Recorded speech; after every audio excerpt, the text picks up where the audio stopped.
Yo, sup chat? What's up?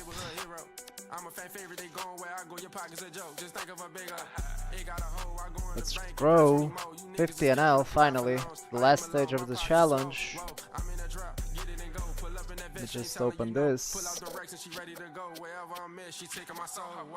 She calling me crazy, I feel like Supreme ain't back in the 80s. I'm talking my shit like some shady, you working a job. Baby, come late. Start the stream. And finally finish this challenge.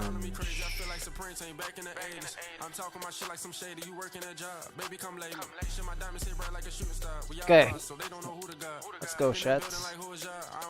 Just open intuitive tables. I'm stating the fact, gotta play up my sleeve, it's time to invest. It was hard in my city, I'm glad I'm up next. Open intuitive tables, and let's go. Hey, I got my foot on their neck, no cap. Stepping in the G Fazos, I'm pulling up like who that? I got the money to prove that. My phone doing numbers like Kodak. My pockets filled to the top like stuffer. Whole lot of motion, hundreds and fifties. I'm in the back of the bin. I don't fuck with the Henny, I fuck with the Remy. She calling me crazy, I feel like Supreme ain't back in the 80s. I'm talking my shit like some shady, you working a job. Baby, come lay me. Shit, my diamonds hit bright like a shooting star. We all boss, so they don't know who the god. Step in that building like who is y'all? I don't care, cause they don't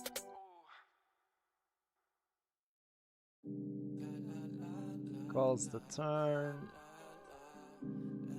I will not be bluffing the river.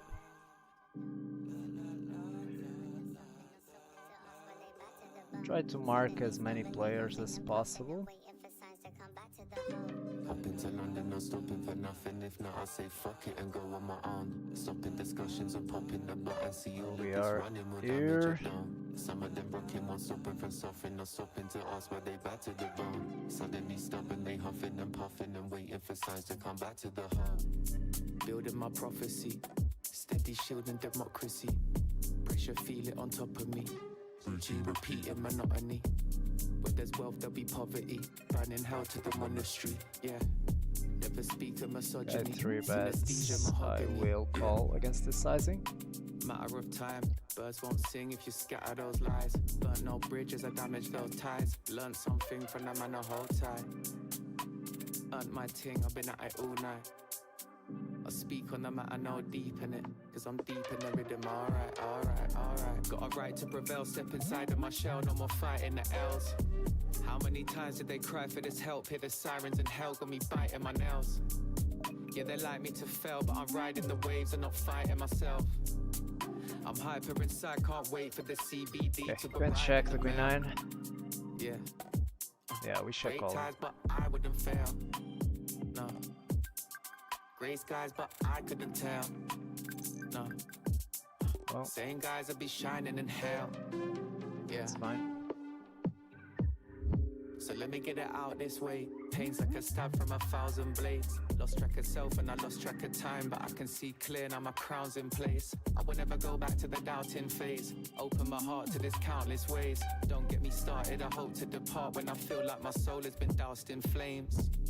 Very unlikely that we win, but we don't need to bluff this one. Till I sell another 8 ball, spend the limit on the table. Double digit I'll enable. Sit, when will this end? Can't pretend I'm them. Got my head in this stable. All my weaponry fatal. Shit, all this weaponry fatal. Let's go. Hopping to London, not stopping for nothing. If not, I say fuck it and go on my own. Stop the discussions and popping the button. See all of this running will damage your down. Some of them rocking one stopping from suffering, not stopping to ask why they back to the bone. Yeah, I don't think we can value bet here. I think it's too thin after over betting the turn. Even against the recreational, I just think it's too thin. Some of them rocking one stopping from suffering, not stopping to ask why they back to the bone. Suddenly stubborn, they huffing and puffing and waiting for signs to come back to the hole. This guy calls. I am just going to check the turn with ace king. This is draft day. And going to raise the 7s here.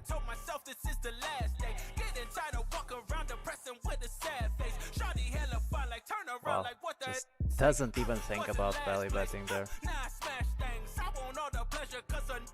70, I will actually check this end.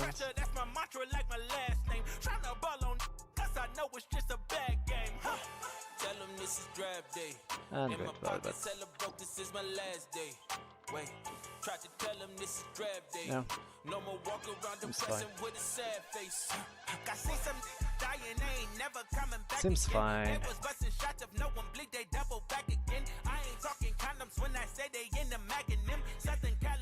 But sometimes it feel Afghanistan. Wait, who adopted them? Wait, bring the father in. They was praising God in church, but still I see a lot of sin. They don't fight no more, they got to burn their shit and bother them. I say out the way, I'm trying to put on for my mama and them. Tell them this is draft day. In my pocket, celebrate, this is my last day. Wait, try to tell them this is draft day. No more walk around depressing with a sad face. I ain't signed up for the army, but it felt like I was drafted. I am going to double barrel here the King Queen. Saw the violence in my view, couldn't let me be a capture. My mindset on higher heights, cause I knew I'd be a master. We was trained in survival, that's the only lesson taught. And the streets ain't place for love, but I'm learning what I saw. Made a promise to myself that no matter what I fought, I'ma make $1 million. We just give up this one. Dying on the block like, tell them this is draft day. In my pocket, celebrate, this is my last day. Giving up. Try to tell them this is draft day. No more walk around depressing with a sad face. Tell them this is draft day. In my pocket, celebrate, this is my last day. Wait, no. Try to tell them this is draft day. No more walk around depressing with a sad face.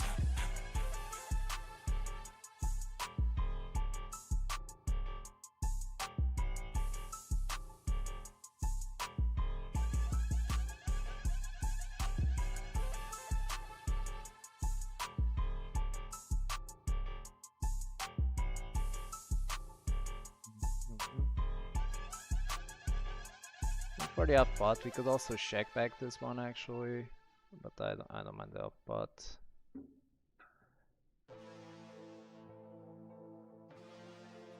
Now we check back definitely.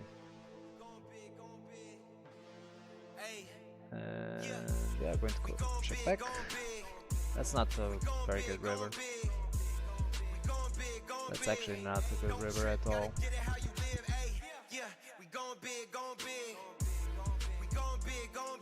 It's a very bad river overall.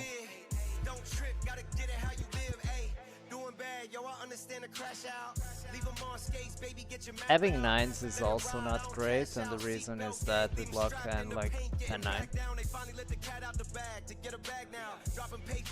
which can definitely bluff on the river.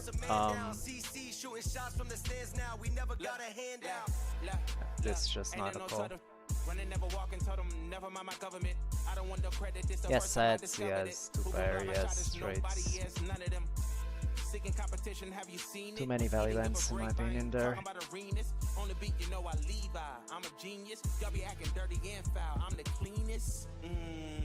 I'm like AI, not ChatGPT, the only answer bringing chaos. And the crowd watching what I do like a seance. And he told me turn the camera on like, hey ma. Jewels on my neck though. I've been really trying to act right, never left though. Y'all be stealing styles, yeah, it's feeling hella cleft though. I bought #1. Recreational just goes for the lead peak. We can call, we can raise, both options I think are fine. He checks, I'm going off pot on this turn. And yeah, just going off pot on the river for value. It will have worse king X, so.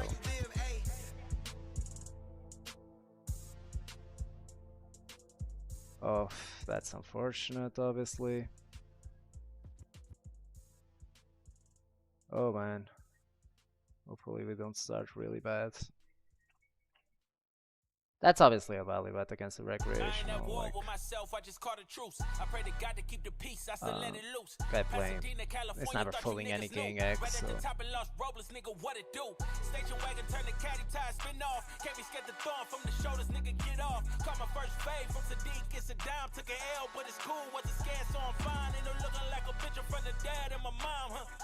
Think a nigga saw because I'm quiet, nigga. If you wanna die, they gon' try, nigga. I'm from the family full of killers.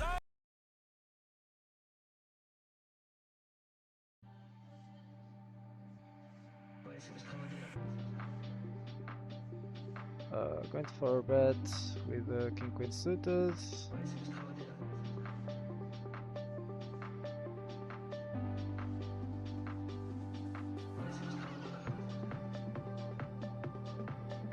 shoves.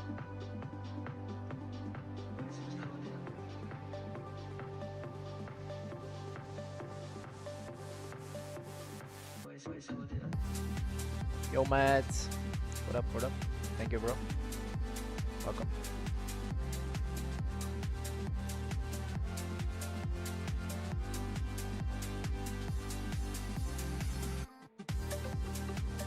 Does seem that we're not starting absolutely great here, but yeah, that's part of it.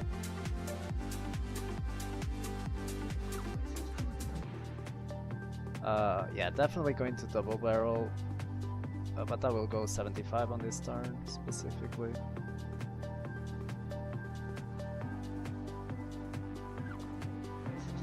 Get 4-bet to fold, folds.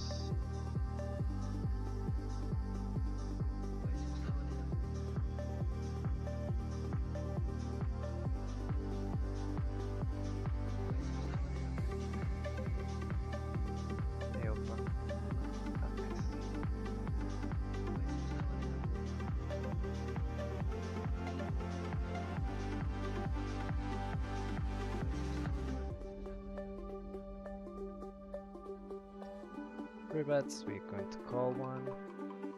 We could lead this board actually. Going to bet small on this turn, 1/3.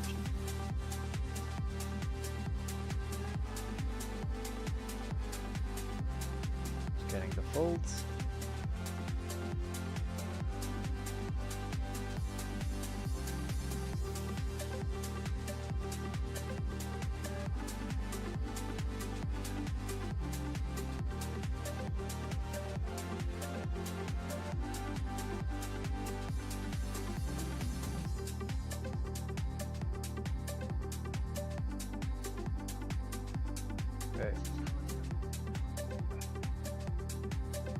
I actually think that jamming straight away is kinda better because this guy never opens and is opening 3x, so I will actually just jam, expecting this guy to call a lot. He doesn't though. Well, this guy has jacks, run it twice, yes. 4-bet is king suited. And we win our first stack at 15L. Let's go!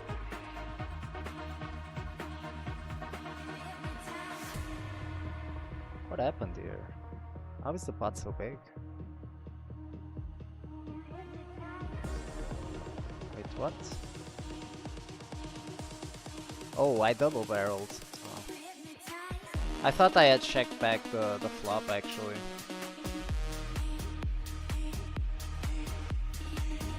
I thought I had checked back the flop there.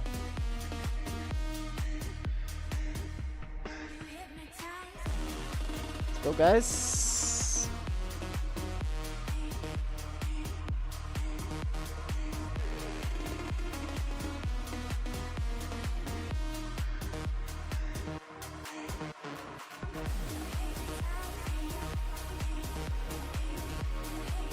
Get 4-bet here.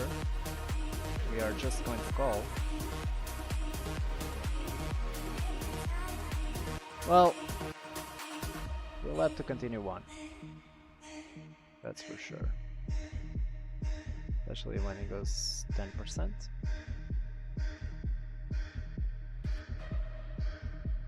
Well, we kinda get there, but at the same time we don't. He would have to become really creative with his bluffs and start bluffing. Probably ends like, let's say, yeah, very creative. So this is not a spot where I will put a lot of money in, actually, because I just don't think people get creative enough.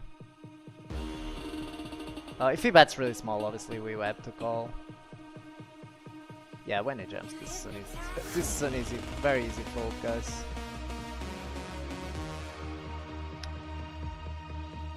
I started streaming also on Kick at the same time, and there seems to be some scammers in chat. so I will have to go there, bend them. Distracting me. But okay. Yeah, it seems like I can't even enter kick.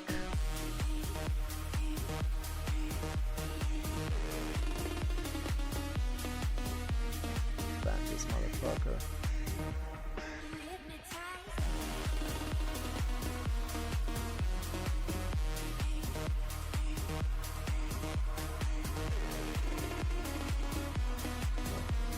This is distracting a little bit, but okay. Till Cats, do you recommend rage betting a lot of flops on 25, 50 and out? Yeah. Short answer, yes. People are not check raising enough and not defending enough. On average. But it's sort of a like it's becoming like a not a completely exploitable mode, actually, because people like are studying, right, and getting better, so that node is not as exploitable anymore.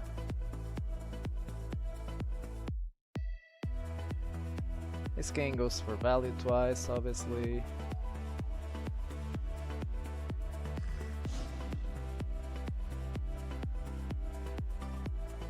Do we just jam the ace queen off? I have no clue, guys.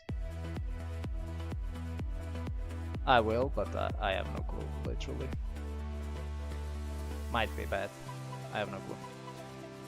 Double barreling the ace 4. It's kinda standard. Oh, he actually jams, so we have to fold, unfortunately.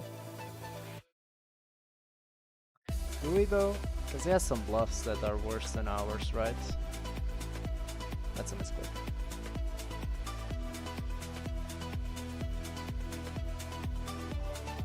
But yes, I do still recommend that you simplify the flop a lot. And even in theory, like, you're not losing much by simplifying the flop in most spots. So if you simplify to one sizing, for example, you will not lose a bunch of EV.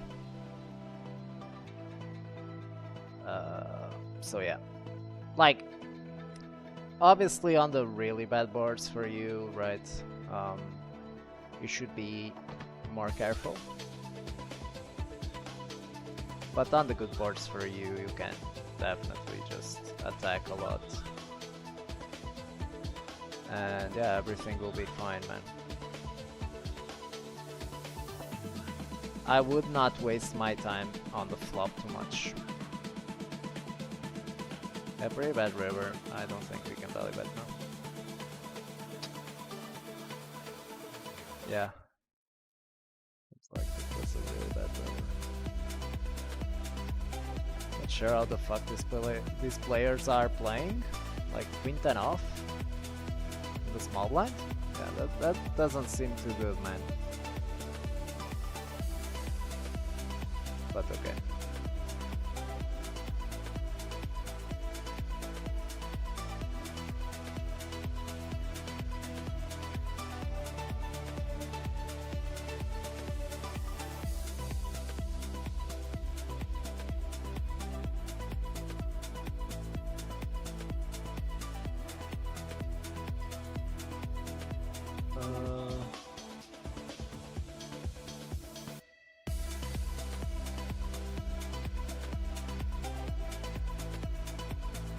Only fishy things on Kick. I mean, I saw Misha Inner Psy, I think his nickname is, streaming there, and I saw that he had like good numbers there, so I thought, why not? I mean, I'm not losing anything, right? I saw that he has good numbers there, so why the hell not?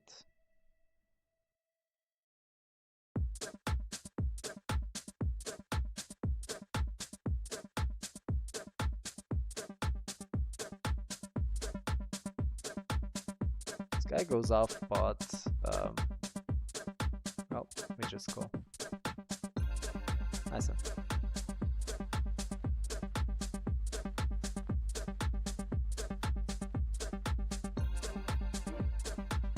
I am going to check all the ace5 still.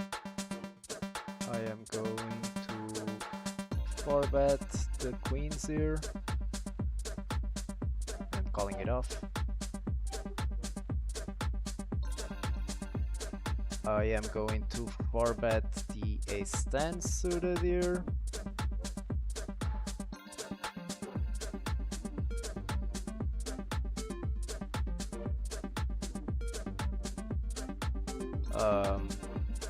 Going for like 40%, something like this,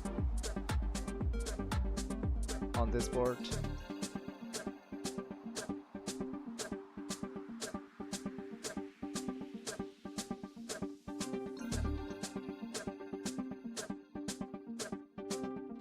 Calls.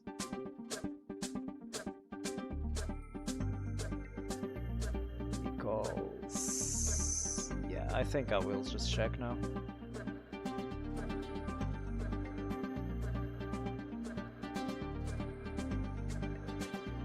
And going to 4-bet this queen off.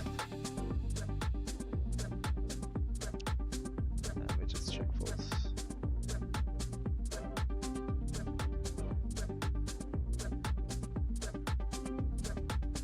Guy checks. We can check, we can bet. Both options are completely fine. I will opt to check this time. But both options are completely fine, betting or checking. Now we obviously call the turn. Well, we kinda get there, but we don't at the same time.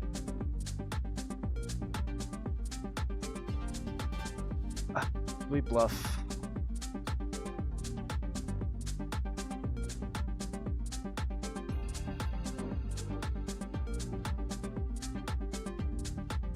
Yeah, this really sucks. I think I will just fold, to be honest. Because he's betting small range.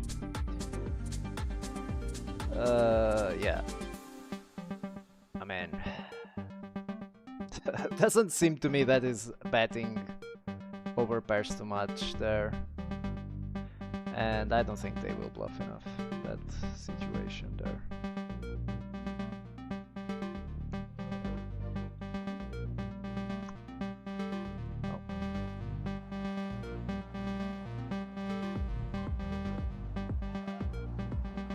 Deal cat.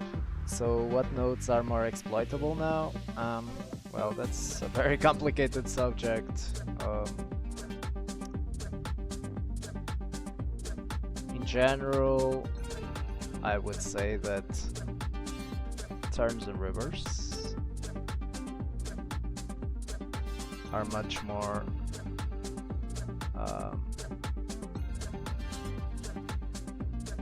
like they play much worse turns and rivers. This guy calls deuces, so this is a very big recreational. This guy's obviously also recreational. Can we call here? I'm not sure. Maybe we should. Yeah, turns and rivers, man. Yeah, check, check, check, check. I will just end up calling here. Depends on the line, depends on a lot of things, man. It's very hard for me to be like explaining this on stream. But yeah, the flop is like every year that people get better, right? They are just not making as many mistakes, obviously. On the flop, I mean, especially in that position where it's just like a lot of people study that and they practice. So yeah, you're not like people regs, right? When I say people, I'm talking about the regs, obviously. We'll get better each year, and yeah, that's like if you start c-betting too much, as time moves on, people will definitely get up to you and definitely start check raising you a lot, in my opinion. So it's like that c-bet range exploit, I mean, it's getting worse and worse, right? So against an overbet, I will actually just call the 8s here.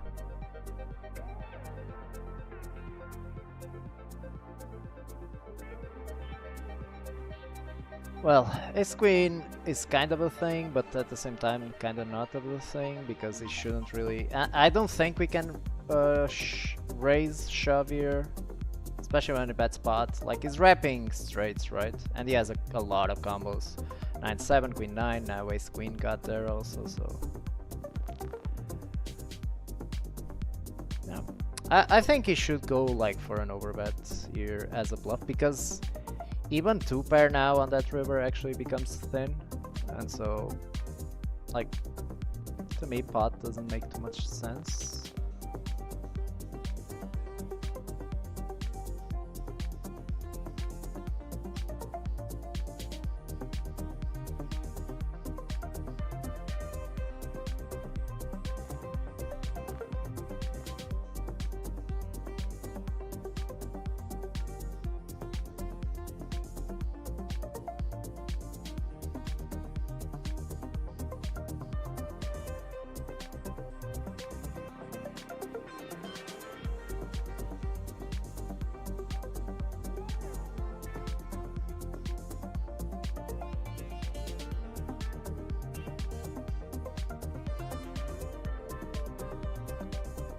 You get 3-bet by a recreational.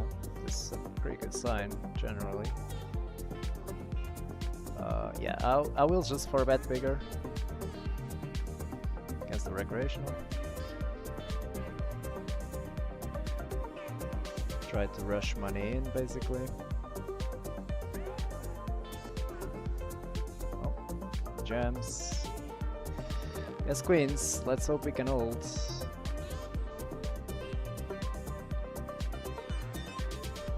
Okay, one more card to come. Nice. Just a cooler.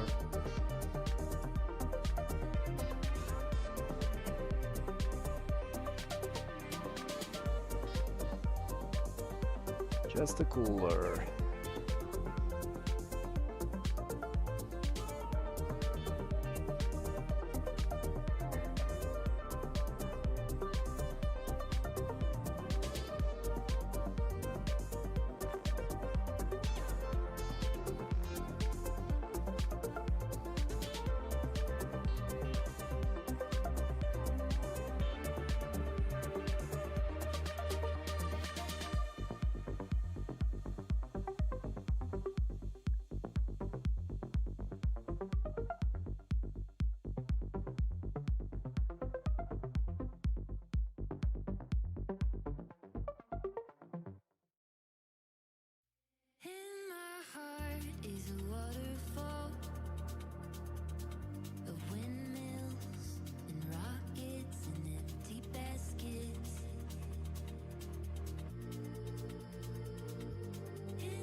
Board actually goes 3/4 there.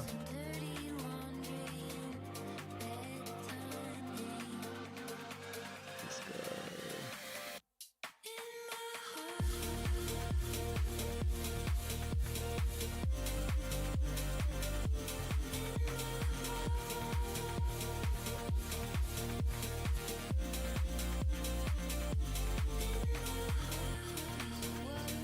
Trying to mark as many people as possible.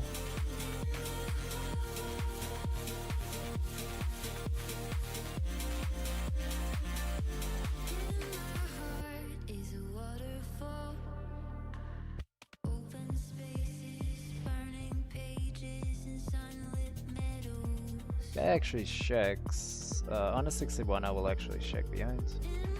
We can bet small or we can check. Both options are completely valid.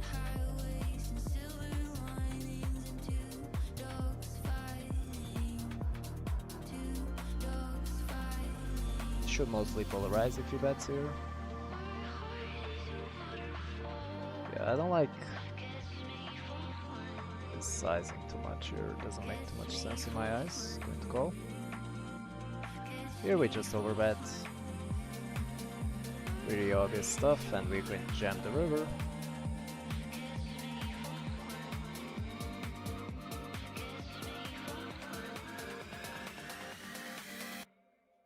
Ugh.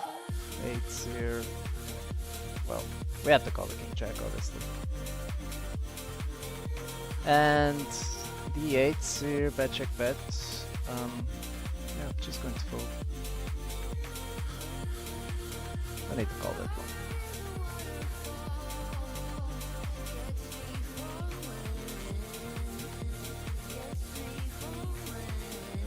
Let's call the 10s here.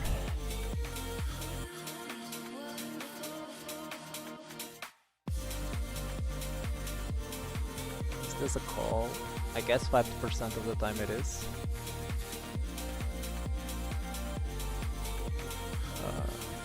Now we just fold, obviously. This guy jams, obviously calling the jam. Maybe it's queen off. Yes, it's jacks, wow. Yeah, this guy seems like an it, basically.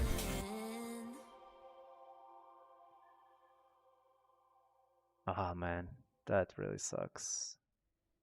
That really sucks. Hopefully we will not run like this also at 50.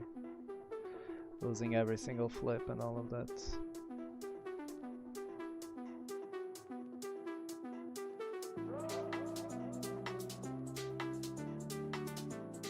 Pot the river with a straight. Deal cut. So how would you recommend a person trying to beat micros should study, and what should they focus on?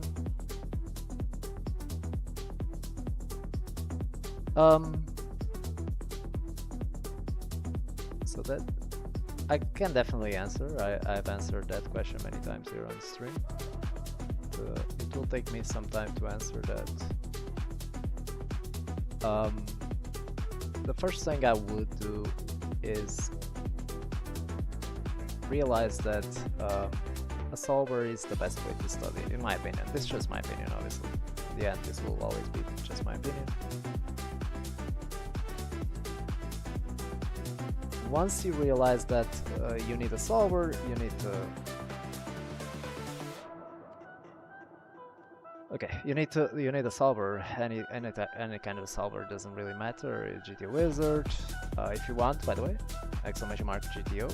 Sign up through my link and you get 10% off on your first purchase. And start by pre-flop also. If you sign up there, you have free pre-flop ranges. So sign up through my link and yeah, you get everything for free. Pre-flop part of the game, which is really important. So you need to master pre-flop before anything else, right? Once you master the pre-flop, now you have to understand. This will be the next part will be the most difficult part, obviously, because you need to understand how the game works, how the mechanics of the game work, right? And yeah, this is not easy at all. I'm not saying this is easy. But you need to start thinking about the game. How does the game actually work? Why do we bet? Why do we check? These are very important questions. Because these questions are actually what will allow you to improve. And let's say you have like an hypothesis. Let's say, for example, let's say you bet a flop in a single raised pot, button versus big blind. You bet the flop, he calls. You are on the button. And let's say a certain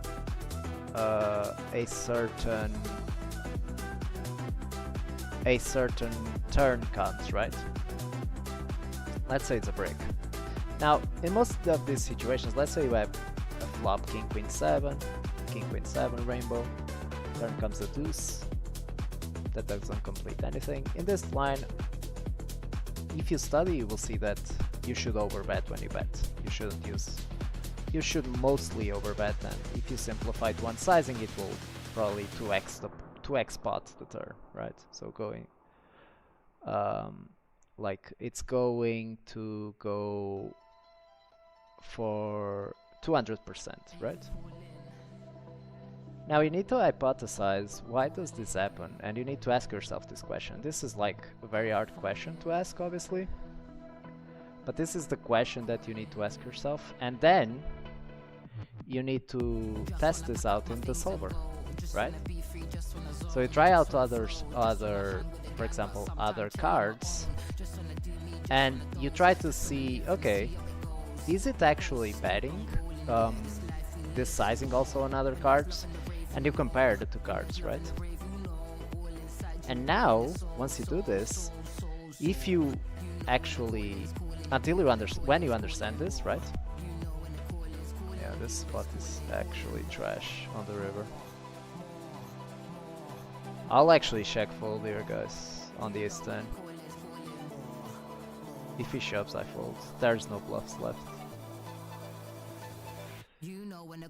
Yeah, pretty trash river, because he needs to call that for my jam to be profitable.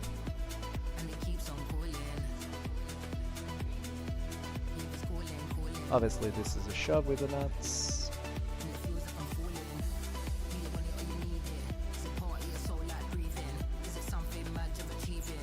We'll have two sizings on the river.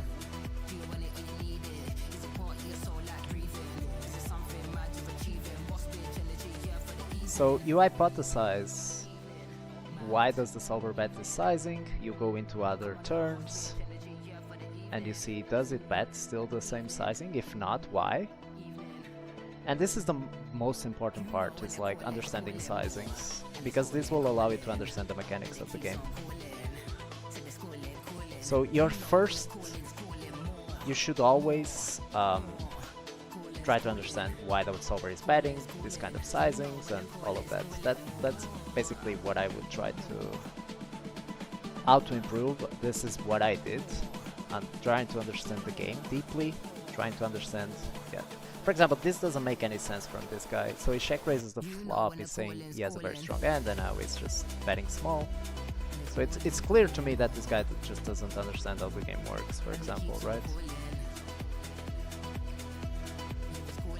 Well, we have a lot of bluffs here. Yeah, I'll give up this one.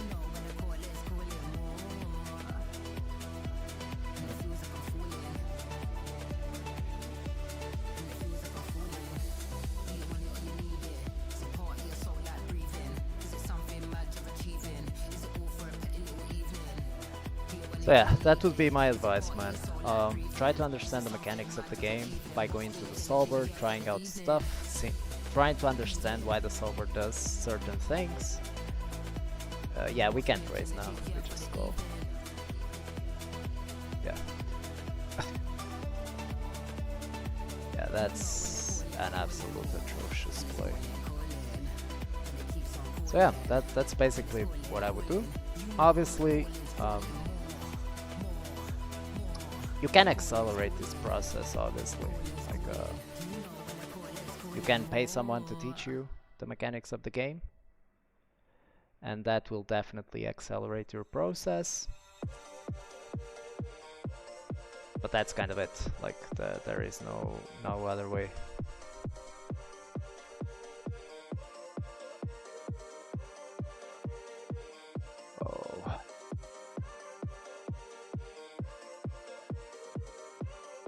Yeah, I will block the river.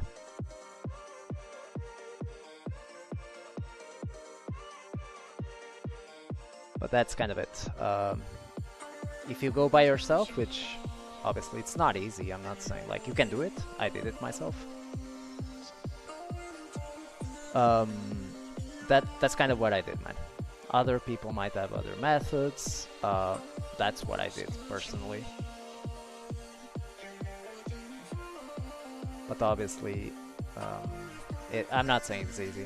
But this is how I followed, and it worked very well for me because I feel like I don't understand everything, obviously, and then there's actually a gap, which is you understanding the game,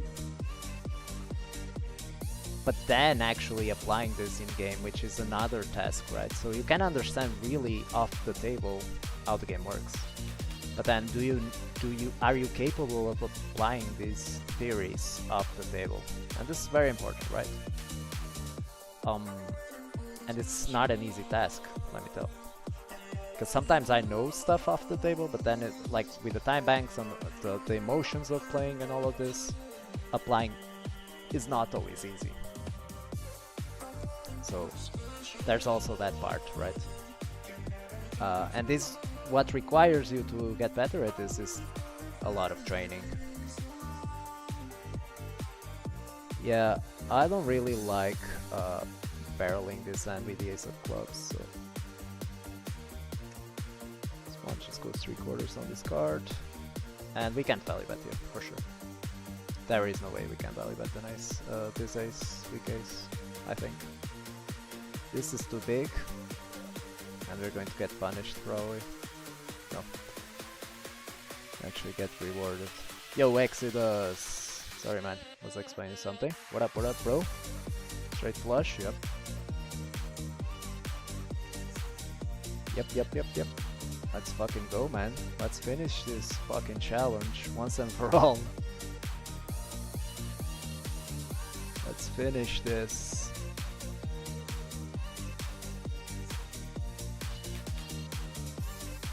Double barrel, I'm going to triple a lot on a lot of rivers.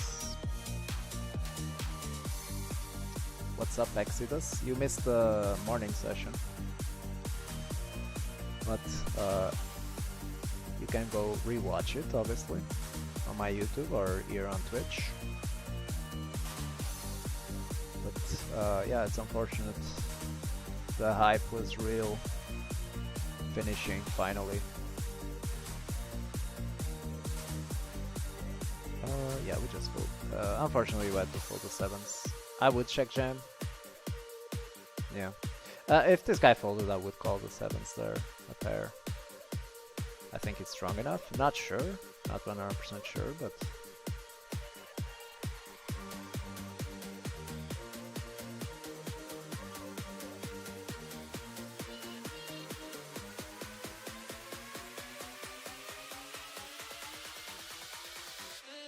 I don't know if this guy's a reg or not. I'm trying to label everyone, basically, as many people as possible, so that I have an idea of who I'm playing against, which was also a problem at 25, where I was just not, like, tagging anyone and all of that. I was being really lazy at 25, to be quite honest, and then I was running terrible at 25. Is this a call in this position? I don't know, in this reg structure. I will call it, but I'm not sure. Wow, we're running really well in terms of flopping hands today. I think this is already a fold. Going to block. Tilket, thanks for the advice, I appreciate it a lot. No problem, man. By the way, join the Discord. If you want to improve, one of the best ways is to join my free Discord, man. It's completely free. You can post hands, you can post your stats, which will definitely, in my opinion, help you. There's a lot of good players there, man. So if you go there, there are players playing 500 NL. So you can definitely get some help there for sure. And it's free. Really proud of the community we have there, because it's like a very good community of players, very good players there. So join Broski.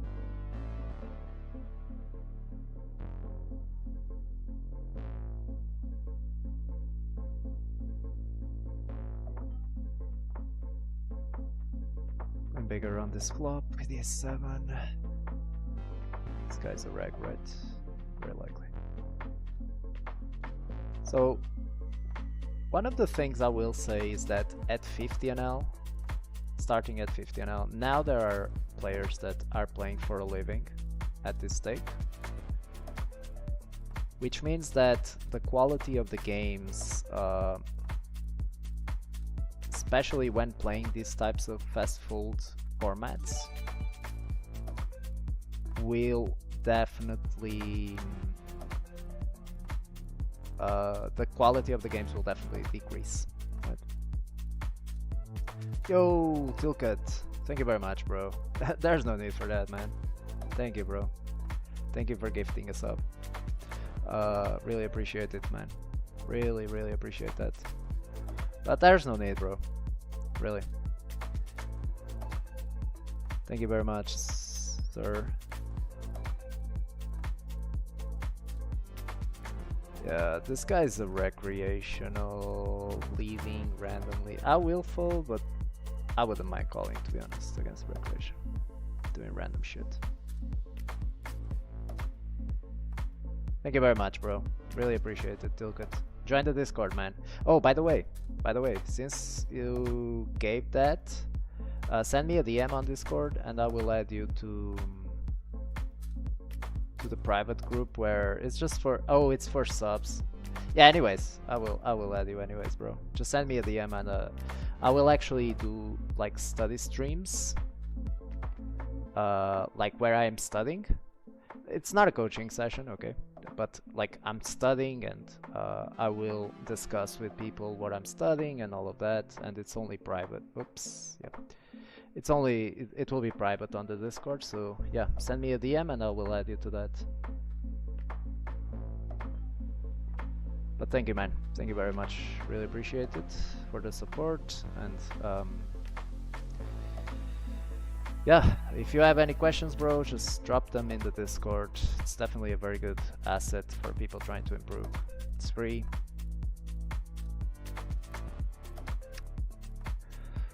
Let me see. Good. It's not bankroll challenge, so won't have to go back to 25 NL purgatory. Yeah. Holy shit. That's why, exactly why, like, bankroll challenge is absolute death. I wouldn't do that. It's just, it takes too much time. I will double barrel the ace queen here very, very frequently. He jams. Yeah, I don't think he should jam a lot there. Okay.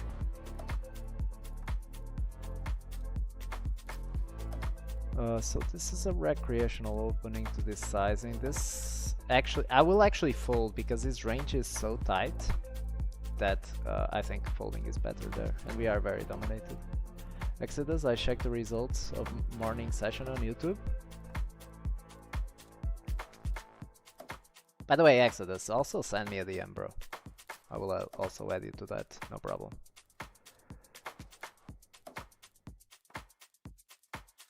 But send me a DM, otherwise I will forget about it. So don't forget to send me.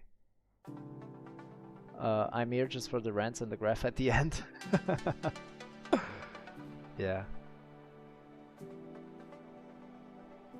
The rants are not great. Sorry for that, guys. Just going to jam this deep when this guy is 80 bigs deep. This is a mix between a 4-bet and a jam. So I will just jam, no problem. In the Discord already? Yeah, nice. So send me a DM so that I can add you, bro. And you also, Exodus. Like, there will be no schedule for this. Keep in mind, this is just like an added bonus for you guys. But when I stream sometimes, I will just tell you guys the day before. I will be on Discord tomorrow at this time.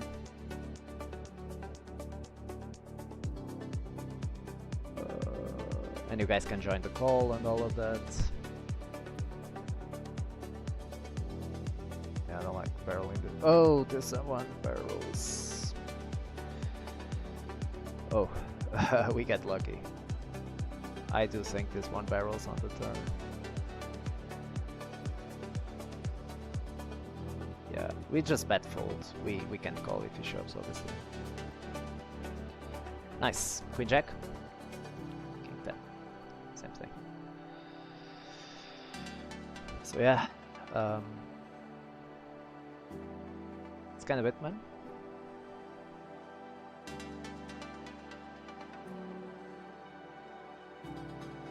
By the way, the rakeback I'm getting on GG is getting worse and worse on the platinum thing. Getting less and less rakeback each passing day.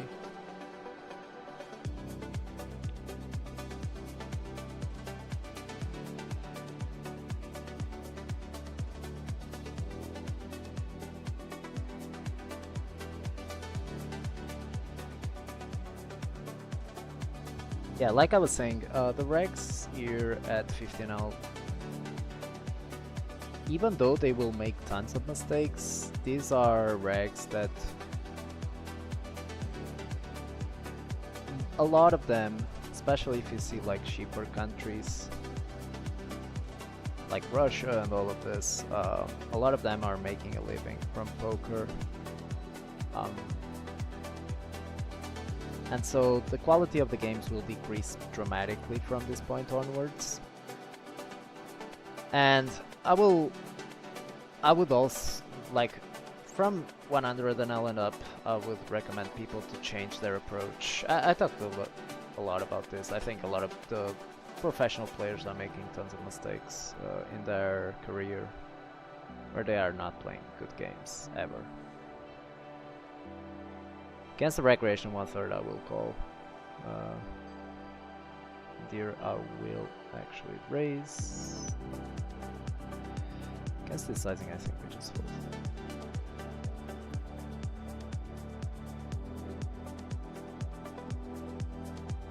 Yeah, this guy is never bluffing, so I will just fold even the straight. Oh, you will be 10N. I think I remember your nickname. You asked some questions there already, right?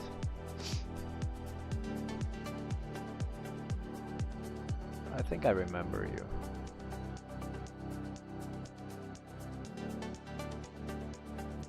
Yeah.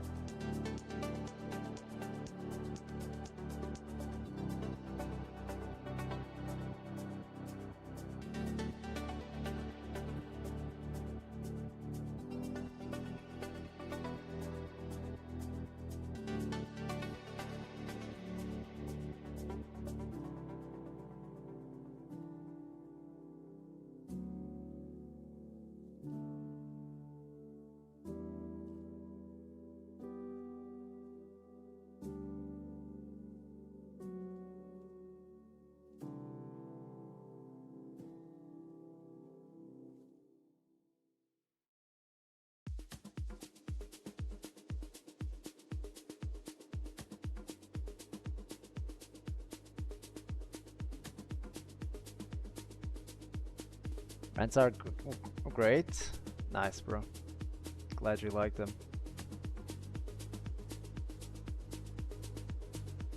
Can we raise here?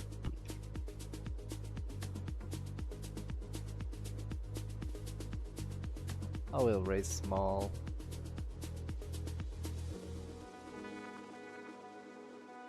Win off pot and jam in river on the 5s.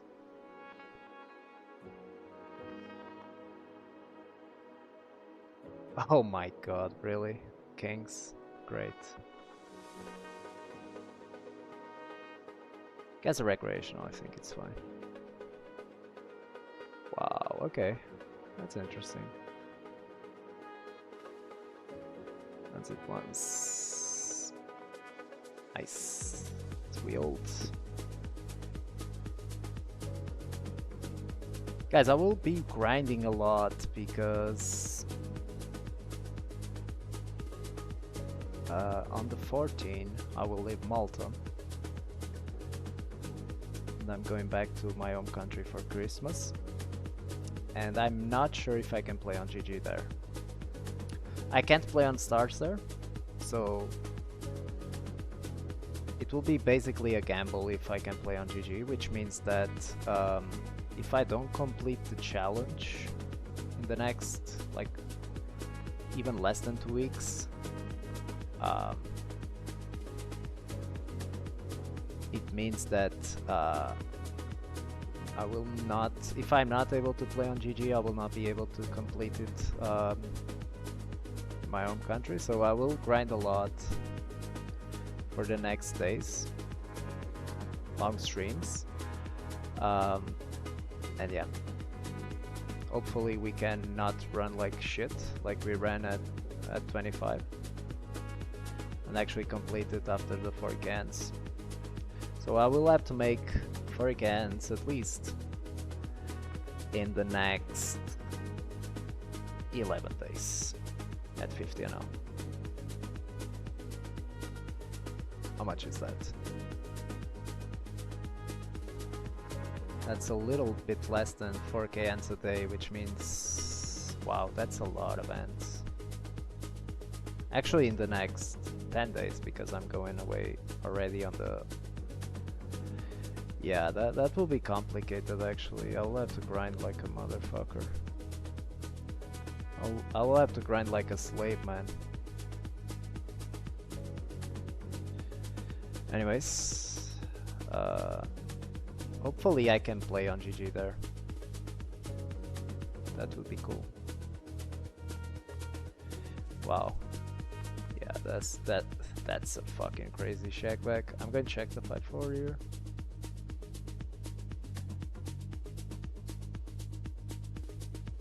Check folded. No problem. 50 NL PVJ one time? Yeah, man, that would be cool. How much is that? Like 4k or something?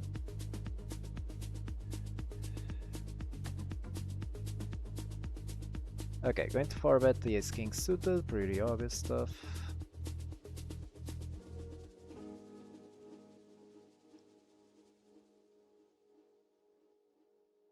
And calling here. The 5 is not great, but we have to call. Calling the Ace King suited, obviously. Oh, yes, Kings. Ace. Nope. Yeah. We're cooked. We are cooked.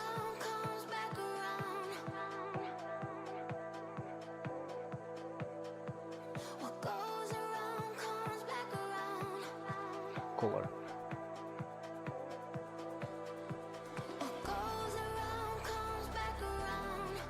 I'm actually going to check here. It's recreational. Check calling, check calling. He checks, I'm going to value bet. Value betting here. We'll also check the river. Those options are fine, I guess.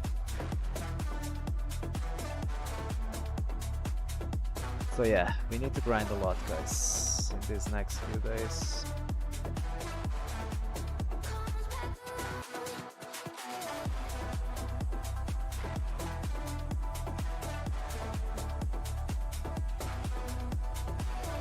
At 4 bets, on a 5 I will call. 4 bets. Go small, going to call, obviously.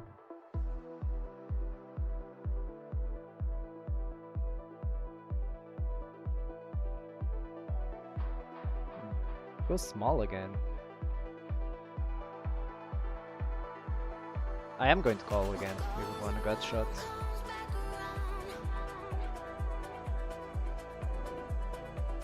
And now we obviously jam for value. For value. As a bluff. It's pretty obvious.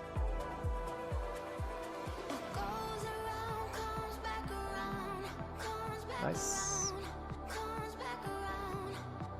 And that's why we call the turn against such a small sizing, is that he might have a bluff sometimes and we can get him off that by the river in position.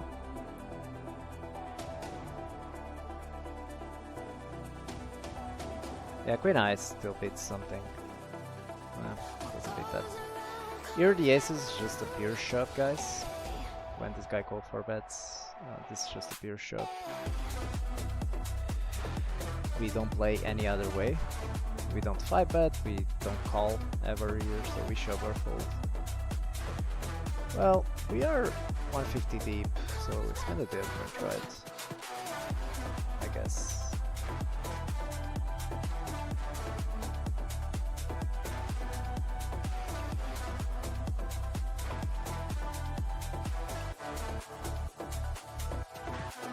Check raises. Guy seems really tight. I will just fold, even though this hand is not a fold in theory, but against such a tight guy, I will just fold. Again, trying to mark as many people as possible.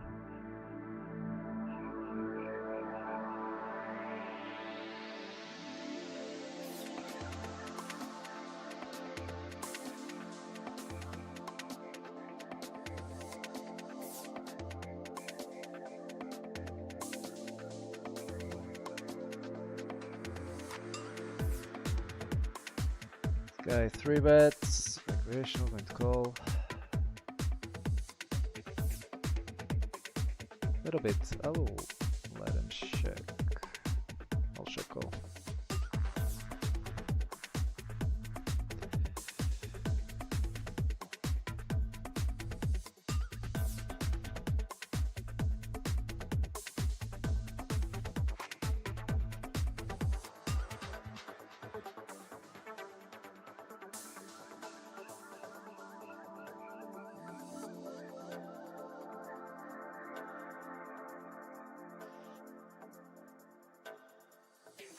Not even sure how many people I have on kick.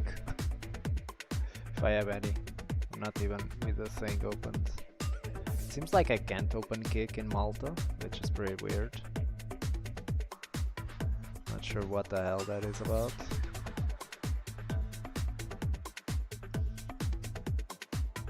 Snap call. Oh, this is a regression. I shouldn't bet the turn here.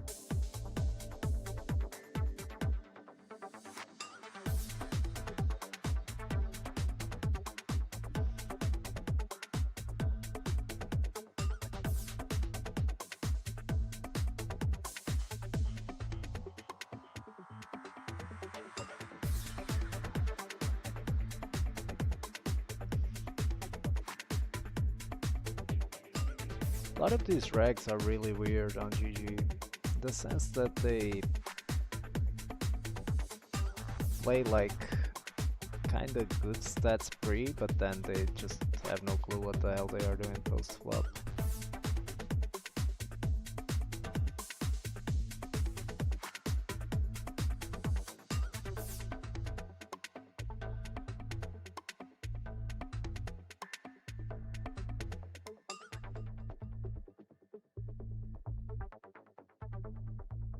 Actually going to pot here on the turn with the king queen. Oops, that's a misclick.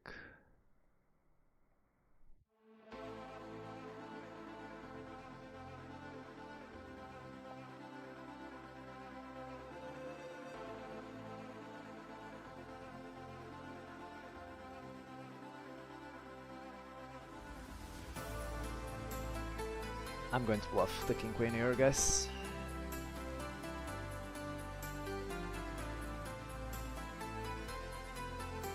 We'll have over pairs easily, so don't worry about it.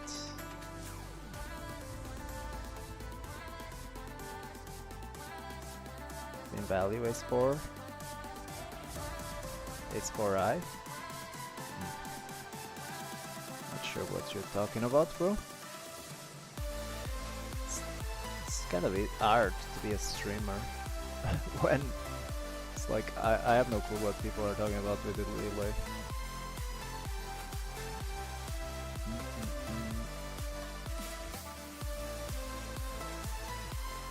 Yeah, I don't know. It's very hard to know. And I tried to come back, but... Oh, the ace-4, thin value. Nah, I do think... you mean the 4-bet pot, right? I do think we need to bluff there. That's the bottom of our range there. We don't have any worse hands. Literally. We are not calling... Think about our calling turn range. Think about, like, there is no flush draws even. So if you think about it, that's like literally the worst hand. we have in that situation. So yeah, it seems to me that we have to bluff there. It's mandatory, just because of how our range is constructed.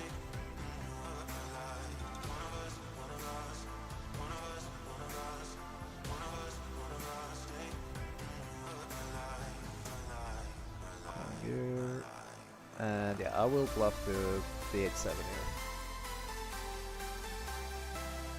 And calling the ace queen obviously can be value betting the same. Oh. Yeah, outfit me.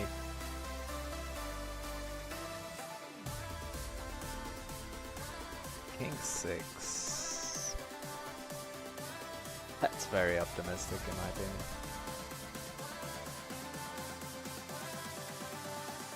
I do feel that a lot of these players are bots, to be quite honest. Like, some of these calls are just not human at all. But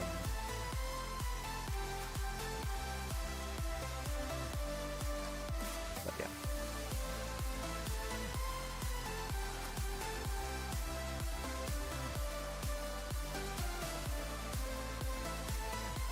One with the Jack-9 here.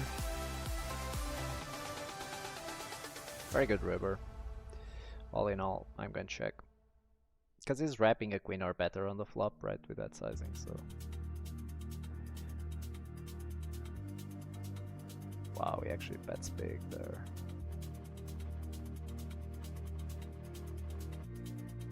This guy does seem kinda aggressive.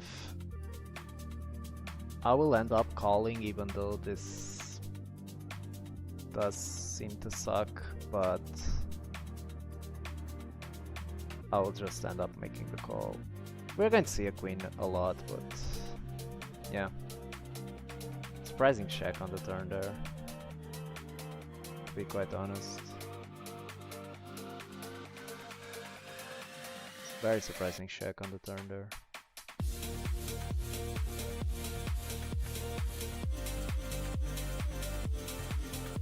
Yeah, that might be a mistake there. On the Jack-9.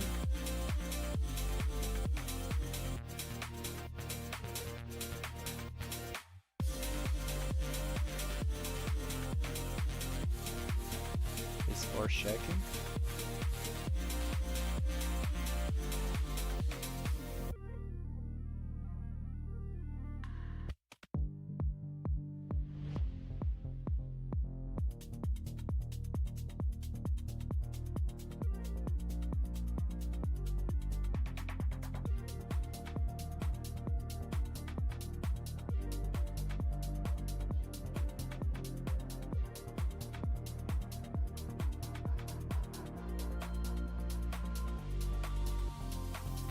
I can see that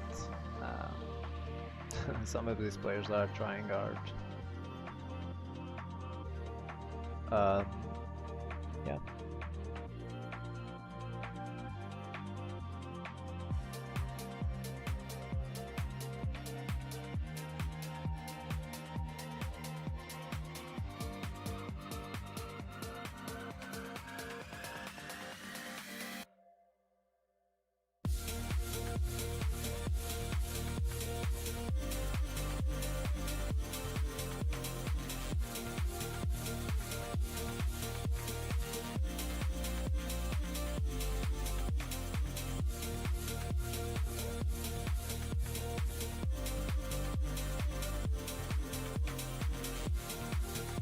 Raises, quick folds.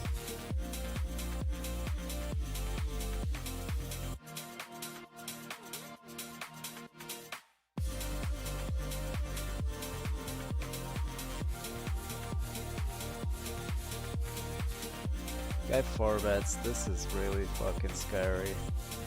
Just going to call. Oh.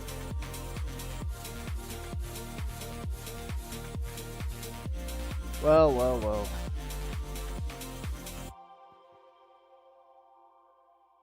He checks.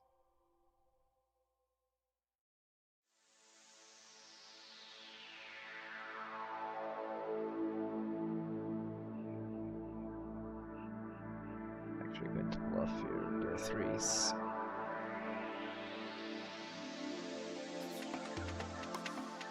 Oh.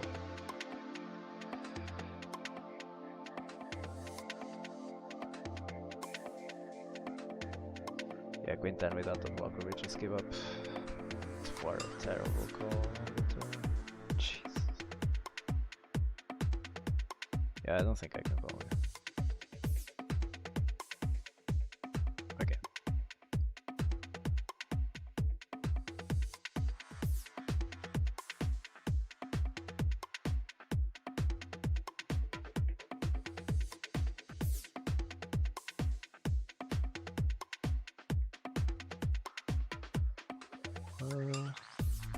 Four bet this one.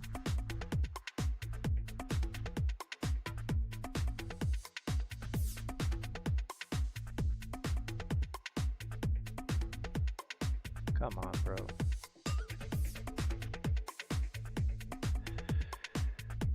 Please check, going for the double barrel here.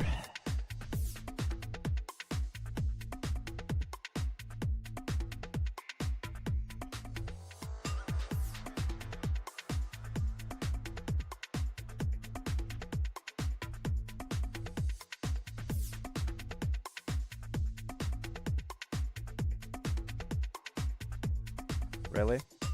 That's how it's going to be today? They just have it every single line?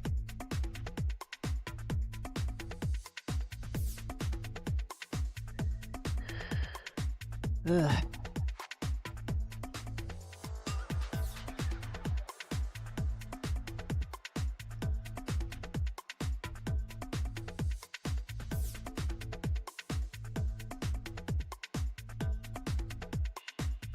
Don't get there. I will not bluff this one. We have other runs to bluff with.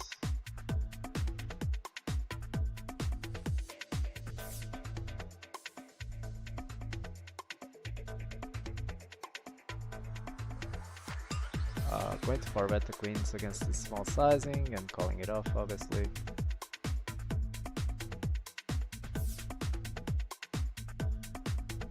What a nasty board. I will just soft pot and get it in.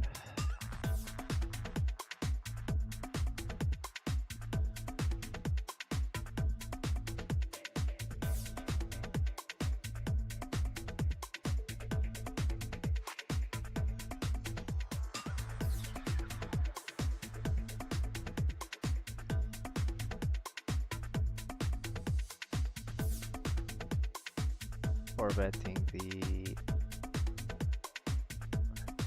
and I'm going to 3x spot the river here. Or betting the jacks.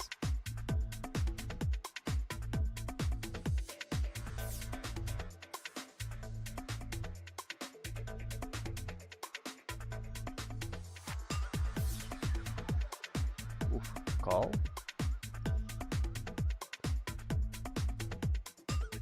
Wow. What the hell is this spot, man?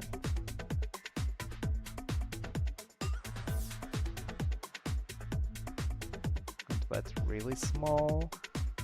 We should bet a lot.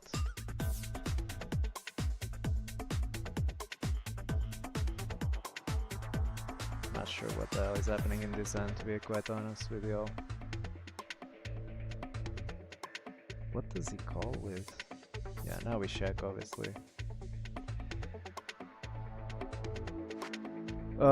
Yeah, I'm not sure what the hell is happening. This guy seems like aces a lot to me.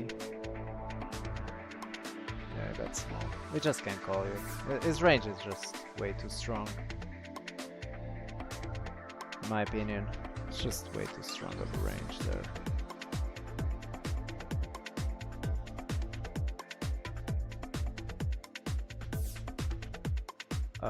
Just going to shove. We can shove, we can 4-bet, both options are completely okay.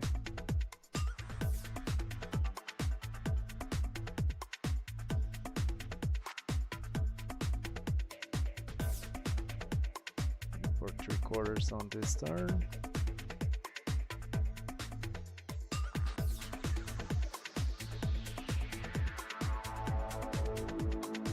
This pool is so huge, man. So many players. Like, I feel like I never stop tagging people.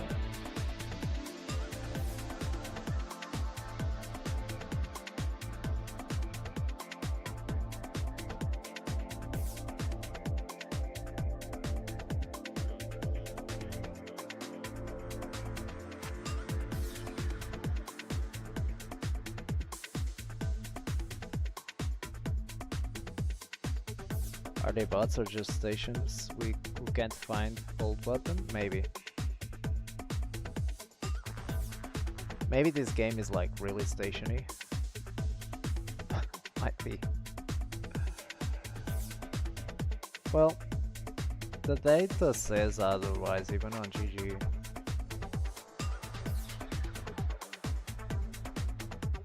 But we just need to find the correct opponents.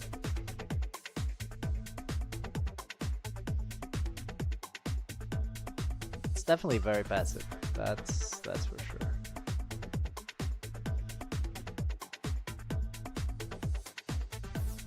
It's definitely a very passive game.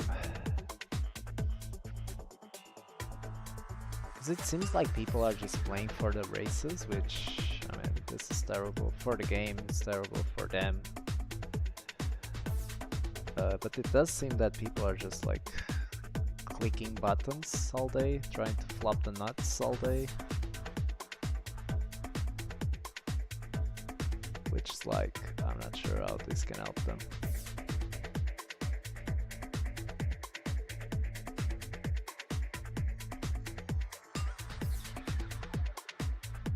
Skycheck calls. I will go for the 2/3 on the turn.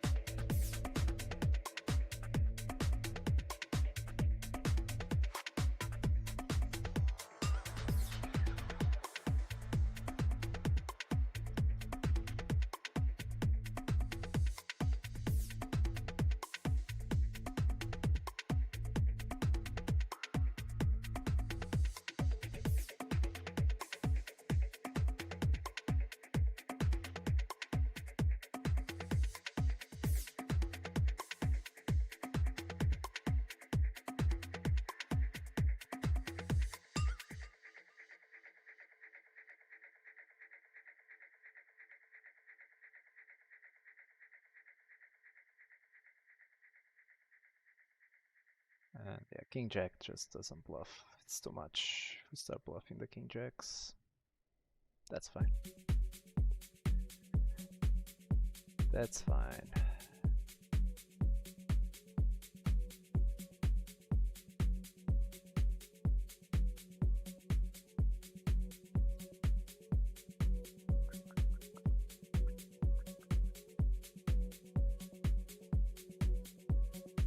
Guy calls, I will not bluff this one on the turn.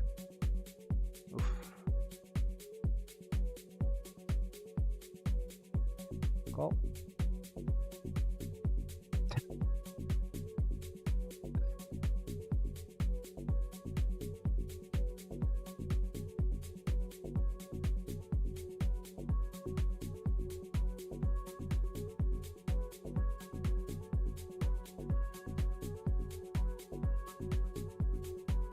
Well, we have a pair, going to check.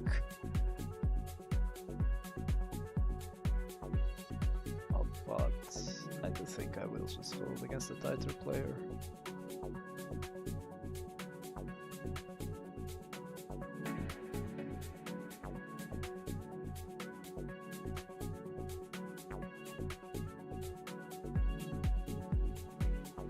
Yeah, we're bad, we fold. No problem.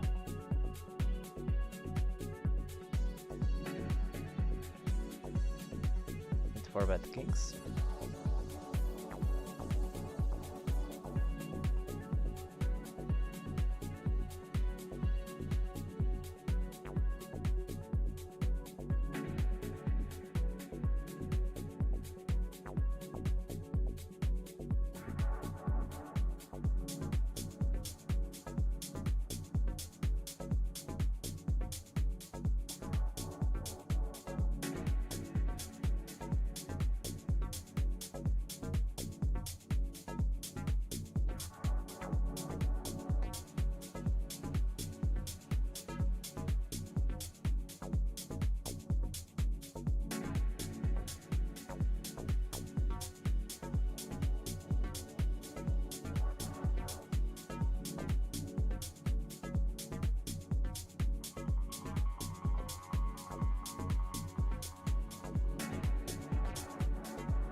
Seems like if draws miss, they just call down.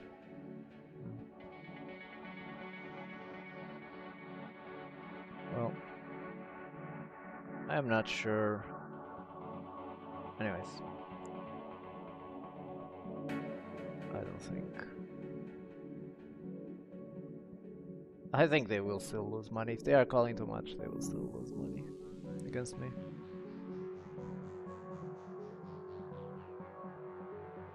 Because I will have it a lot of the times.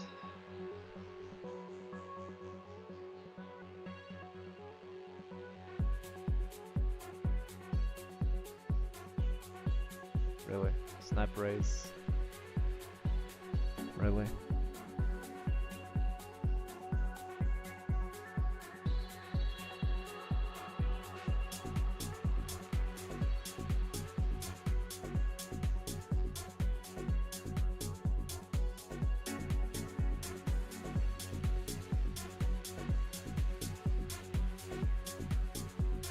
That's small here.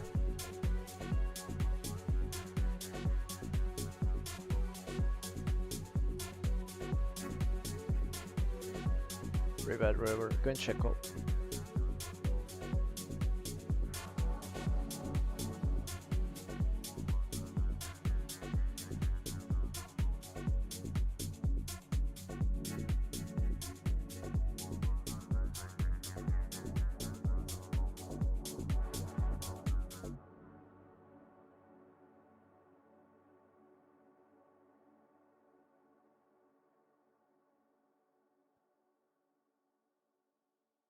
Going to call the nines.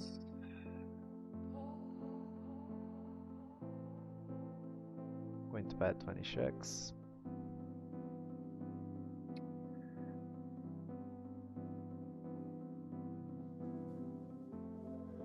It is already a full pre-flop, to be honest, the ace-10.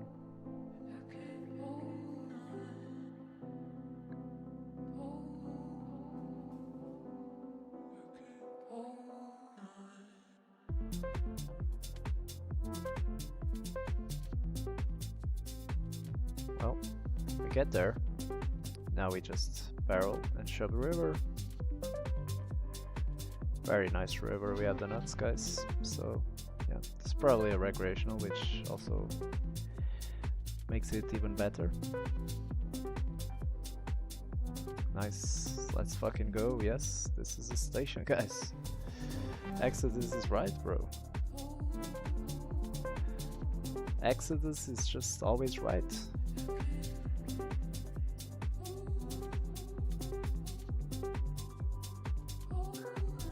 Call you down. I mean, that's a recreational, so that's different. I expect recreationals to call you down there. Just kidding. Yeah. I'm not sure if this is a call, to be honest, in this rig structure. Flopping the nuts on top left.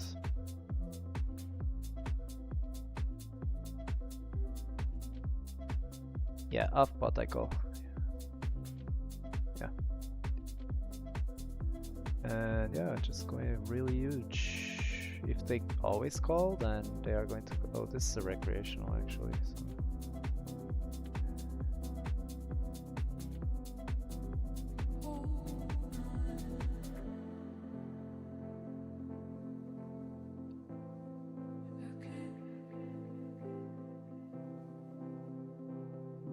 This guy goes huge now.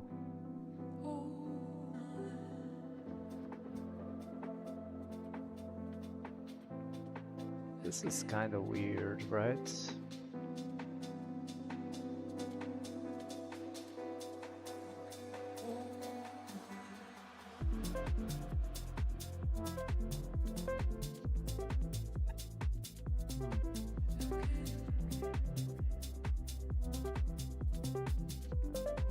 Well, I will still fold. I will still fold because of some stuff. Call here. Folding. And going to 4-bet here.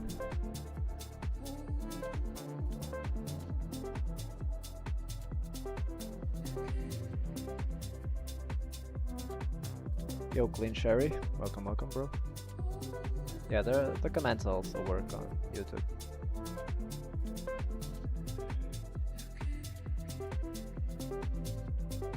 What's up, mate?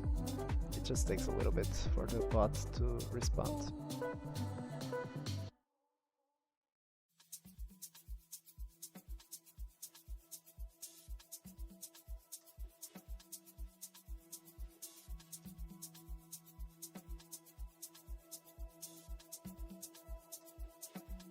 Need to raise here the aces and getting it in against the recreational here.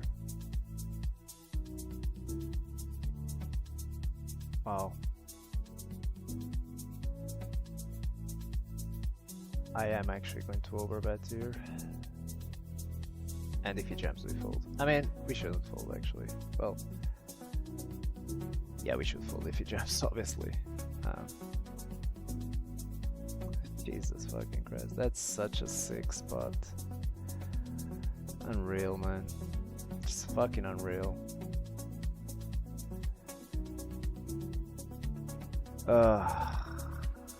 Just unreal.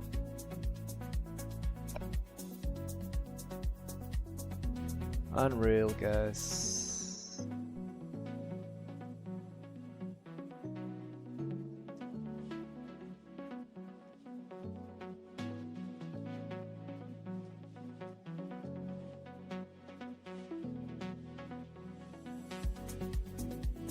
That's a very easy fold with the aces, by the way.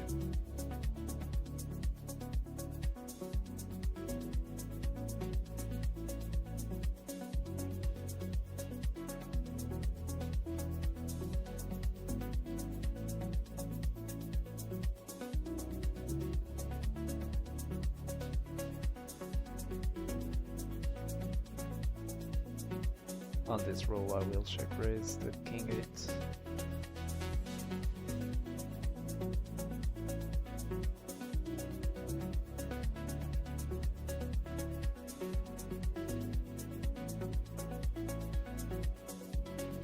We polarize a lot on this board.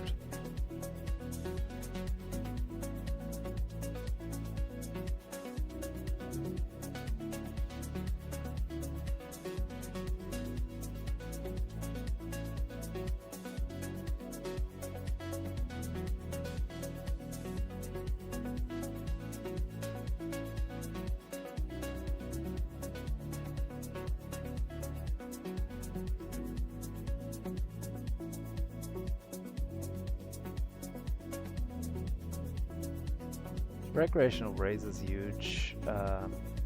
Yeah, we're just not going to be able to fold this guys ever against recreational. Going to call. And oh well, if he jams we call. He checks, I will check again. Yes, right. Yeah. Unfortunate, he doesn't bluff that.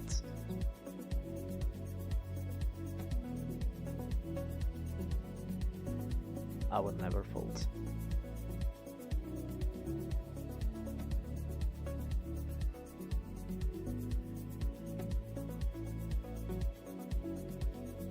This guy a reg actually.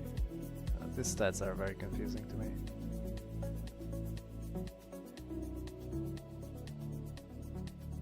It's very confusing stats overall. This guy actually just bets big. I do think that this is just a fold against that sizing.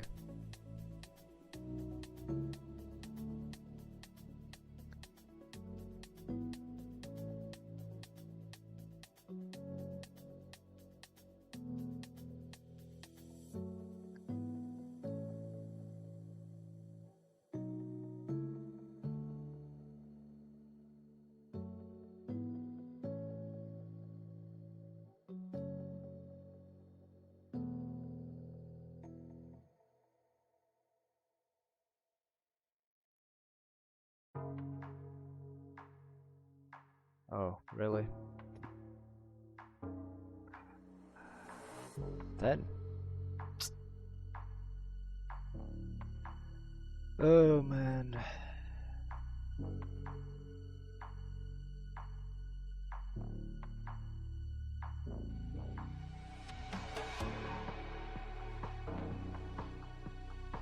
Hopefully we don't run like this at 50 0 for weeks before we can finally end this fucking challenge. Hopefully. It wouldn't be fun, for sure.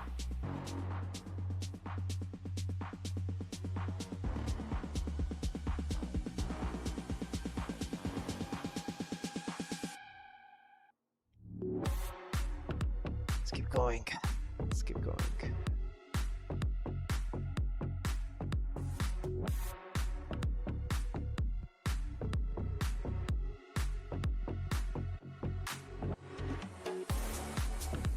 Just see some stuff on my phone, guys. Some notifications.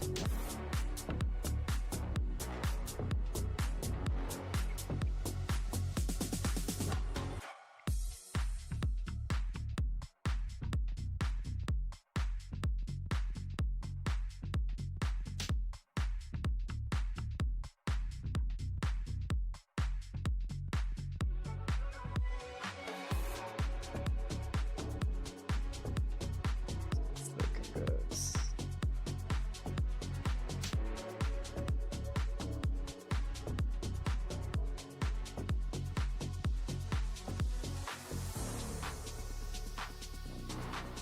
I'll flop the nuts over here.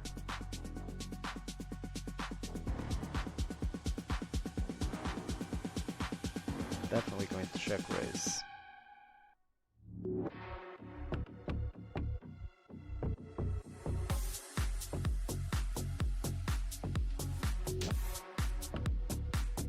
Break on the turn, we're going to overbet. We're wrapping a very strong hand here. Unfortunately, that would be a pretty bad river if he called. But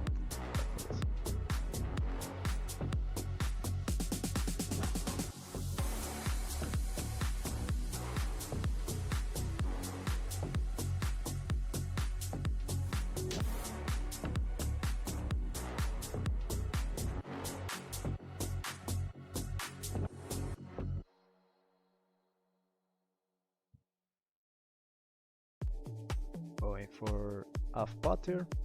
Could also check sometimes, but mostly betting.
Zero VB stream up worlds. What up? Not even sure how many people I have watching on Kick. Probably zero.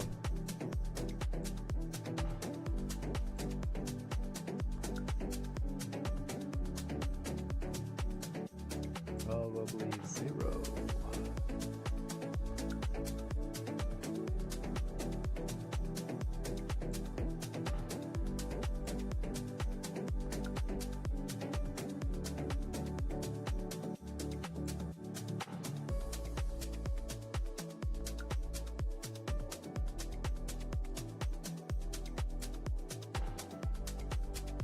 Yo Tiba, the famous guy. What up, bro? How you doing?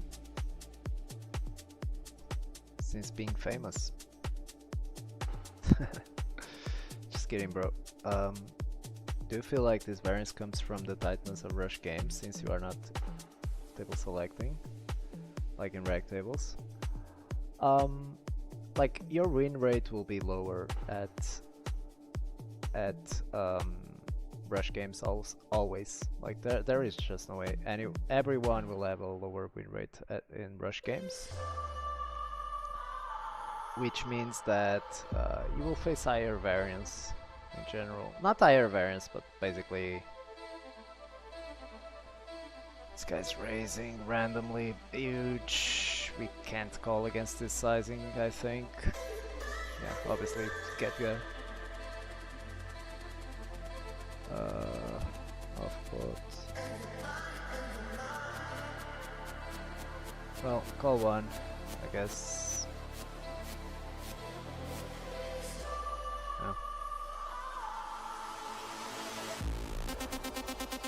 The problem with this hand is that we unblock every single bluff that he has, but I do think this is a fold. So in Zoom games you can't select tables, so your win rate will be lower. Also, recreationals play tighter, much tighter on average in Zoom games, which means that they will lose less at a lower rate, right? And so your win rate is lower, which means that the downswings you will face are bigger. Everything like is worse, right? And this is why, like, from 100 NL, I would never recommend anyone to play Zoom. But this is just my opinion, honestly. There are guys that are crushing it playing Zoom, but in my opinion, they would make always more money if they played regular tables. So I understand the benefits of playing Zoom, which are mainly it's much easier to grind, right, when you're playing Zoom. So you can just load up 4 tables and start grinding right away, which is definitely a benefit. While in rag tables you had to select tables, you had to close tables and reopen them. And all of this bullshit takes a lot of mental energy and it's much harder. But, I mean, if you're trying to make as much money as possible, in my opinion you shouldn't really be playing Zoom tables. Now for learning purposes, this is completely fine.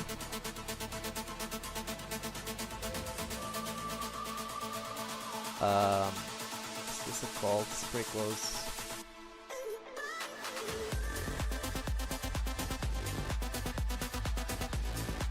I will call one because it can sometimes be betting at the 10s, for example. I don't think it's bluffing ever. Oh my fucking god. Ay ay ay, bro.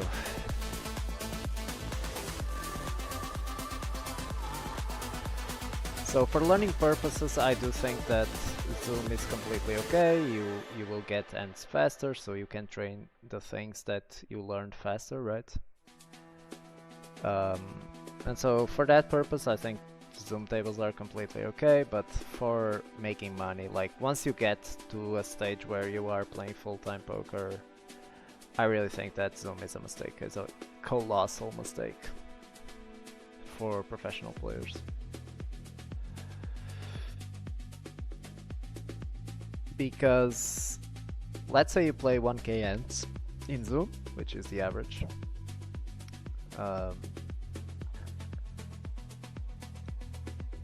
You can easily get like 700 ends an hour playing reg tables, and I can guarantee you that. So you're not decreasing your volume per hour by half, right? But I can guarantee you that you will, if you play reg tables, you will more than double your win rate. If you are like being professional, right? When I mean being professional, you are conscious of the tables you're playing, you are playing at the right times, playing on the right sides and all of that. I can guarantee you 100% that you will make more than double the win rate.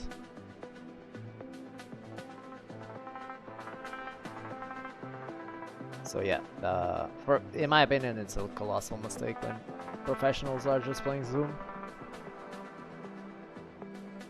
Well, it's not actually just my opinion, a lot of the really high stakes guys agree with this.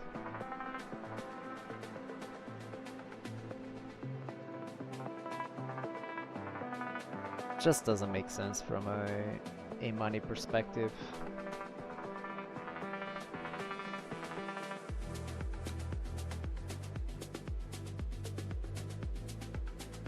Yeah, understandable. Well, this guy's check calls and now Emin raises. Oh man, this actually really fucking sucks. Is this a recreational? If it is a recreational, I can't fold, and the reason is that it might have a 10 or the same hand, and raising. Recreationals will do that sometimes, and he's calling in the small blind, which leads me to believe he is a recreational, so I will just end up calling. And yeah, he will have a flush sometimes, obviously, I'm not saying he won't, but against the reg it's just a fold. But against the recreation I do think we should call there, mainly. Because it can be value betting the same or even worse than sometimes recreationals do that, for sure.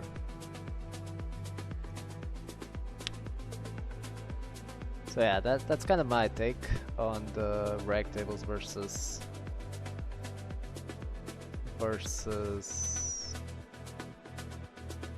Zoom games. That's my take. Yeah, nice check, bro.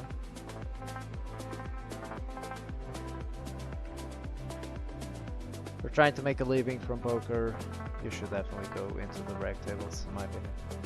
That's a misclick. Because it's like, for example, this guy's playing 31 VIP, he's recreational.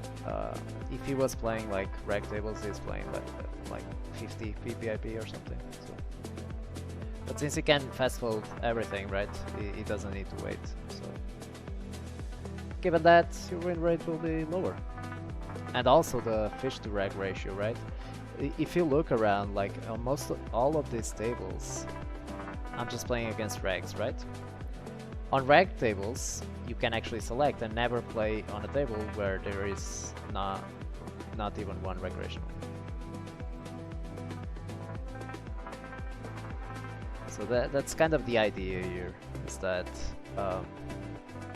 when you table select, you can literally decide your win rate, kinda. And this is why, like this year, I was having very big win rates. Because I was very professional, like I'm not like trying to prove that I am like the best at poker or something.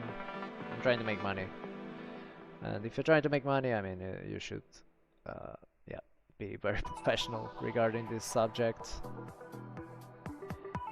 And a lot of the professionals are not, and then they face a lot of trouble and all of this.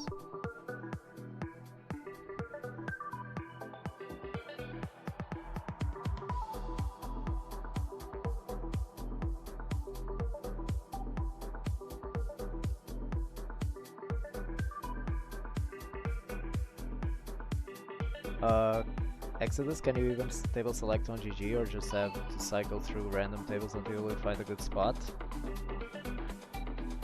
Well, table selecting is about... Oh man, what a shitty spot here. Against the small blind I will actually fold, his range should be very tight. I mean, like on GG I got a warning this year. So that's pretty bad from them. I showed this many times on stream, the warning they gave me.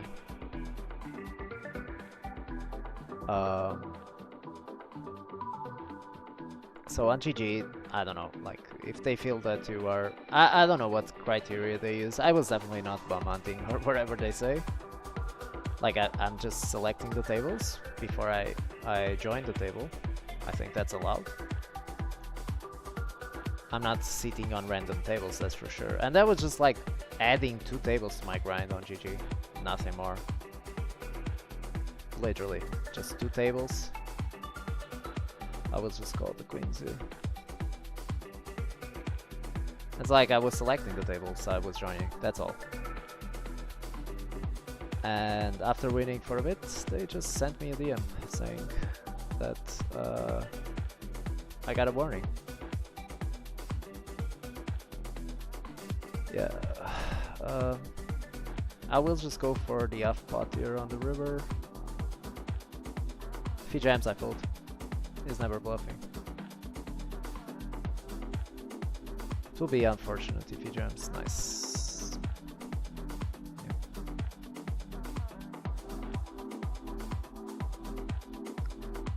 So on GG it's kind of different because you have to be careful. I'm not sure how you can be careful and not getting a warning. But every other side, I've never had problems at all. So yeah, you just have to...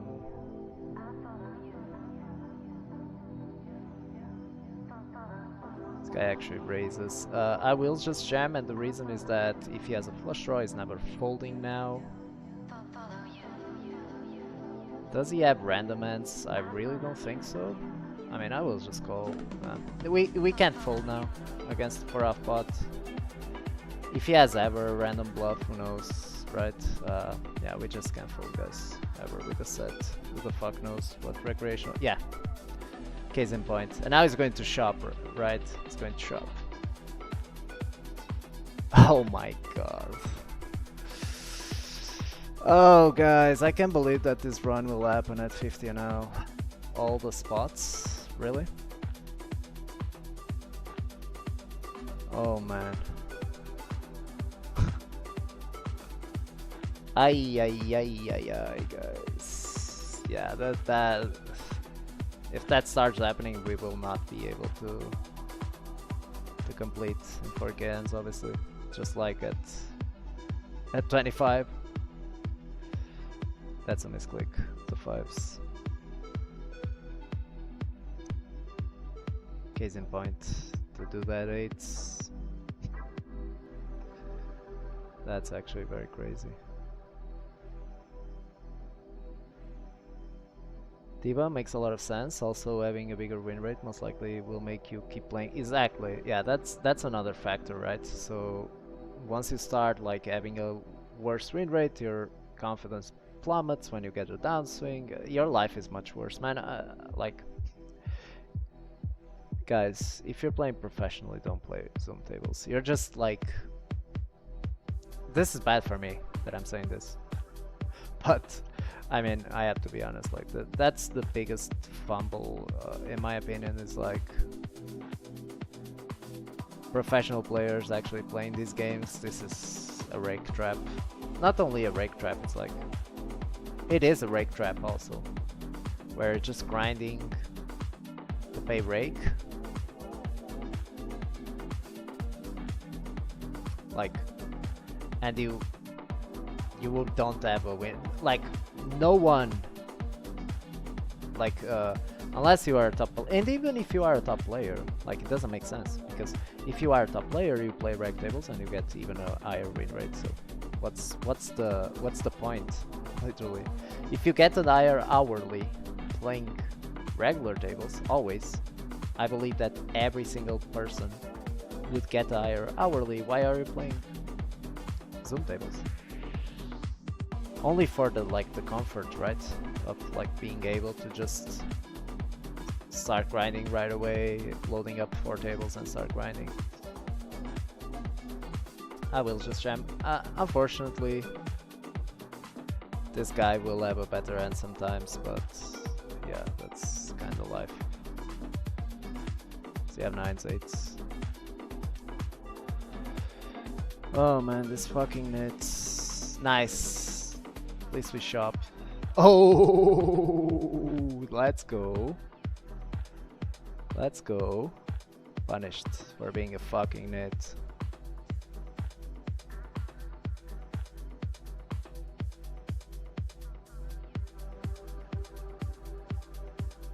Isco, if you play without the HUD, would you lose money because I stopped playing with the HUD and my winnings increased massively?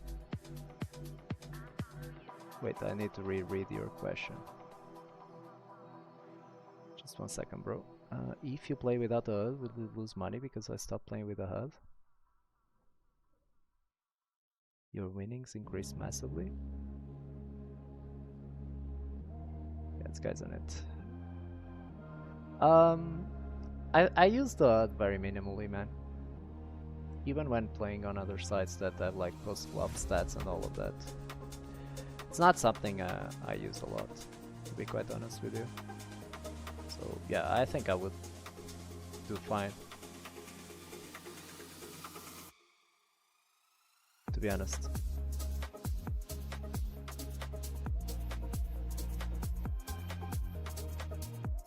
To be honest, I do think I would do fine, just fine. Because my playstyle is not based on nuts. I will just try to make him fold like random shit that he has here. Not trying to make him fold an ace. If he has an ace, he will always call against L sizings, yeah. I'm just trying to make him fold like bullshit, like the same hand or something like this.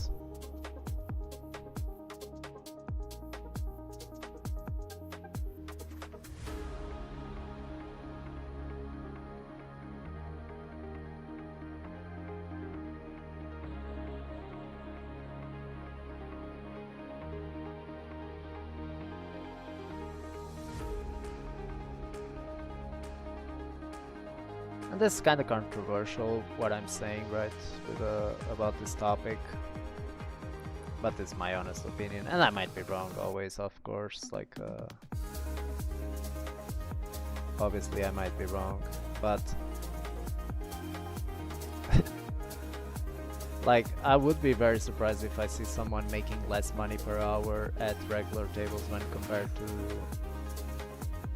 to Zoom. Very surprised I would be.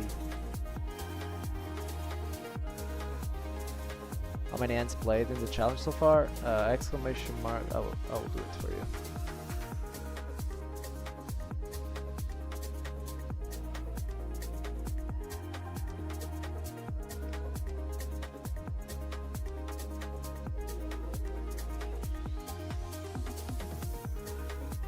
And so if you are making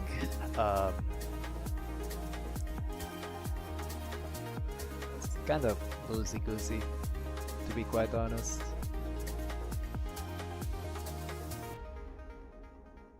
Went 4-bet to aces.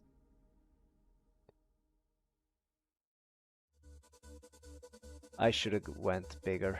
Should have went bigger here. Should have gone bigger. With this guy in the end, I should have gone like 30 BB. 32 even, you know. It's never folding. Oh, he folds. Wow, that's surprising to me. He actually folds. That's surprising. That is surprising.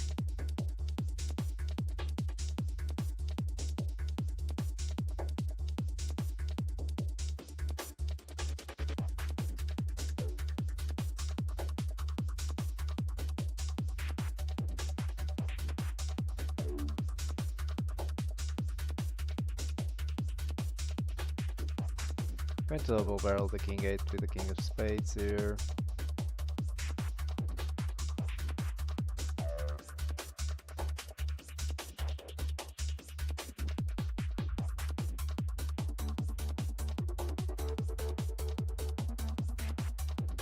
Do we bluff this one? I guess we can bluff with the 8 of diamonds here, so I will just go for it. King of spades is not great, obviously, but it's fine. It is fine.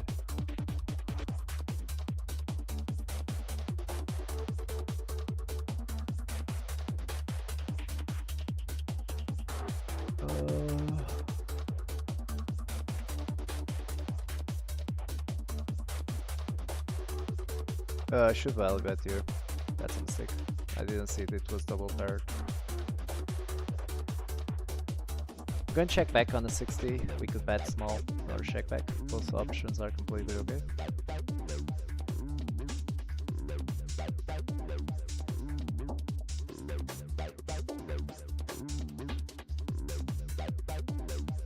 Now I will bet off pot.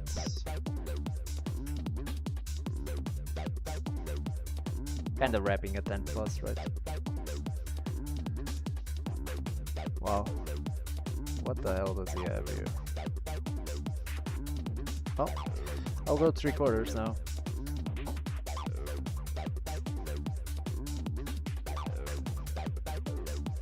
Yeah, it doesn't seem like he has much.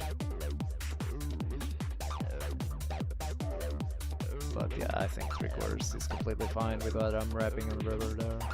Going smaller doesn't make sense. Because my value bets are 2 pair plus there.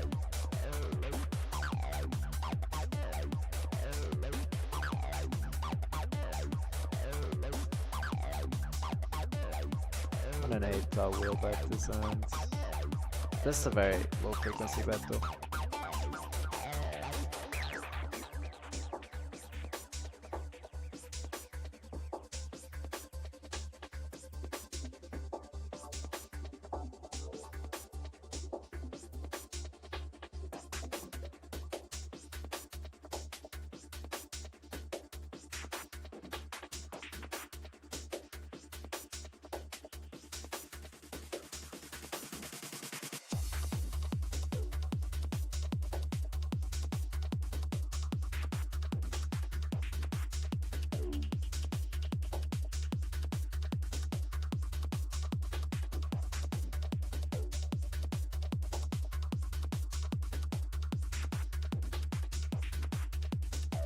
Eights is a pretty good calling end on blocking all the bluffs. We have to call this one.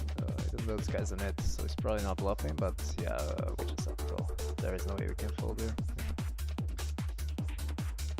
How do these people play like this, man? All day just grinding away at 14 BPIP. It's fucking mind-blowing to me. How can you not lose your mind? Slaving away the 14 BPIP.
Into raise.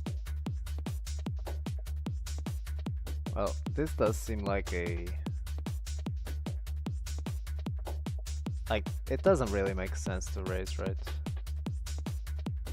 Because I want this guy, he has a king or, yeah. Okay, so...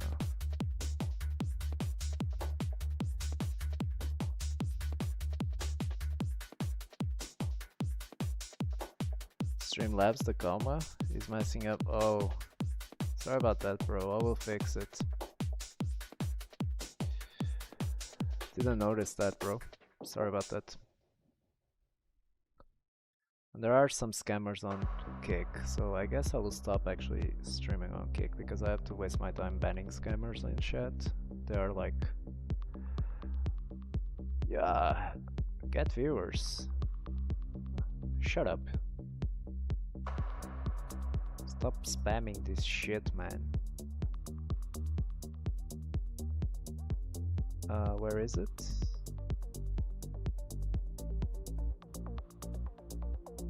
I guess now it will be fixed. Let me go on Kick and ban this fucking trash.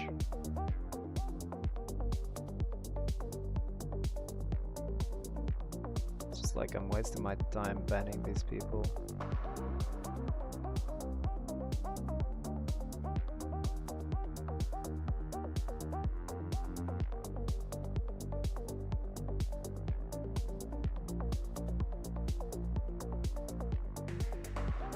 Yeah, Stinger, now I think it's working.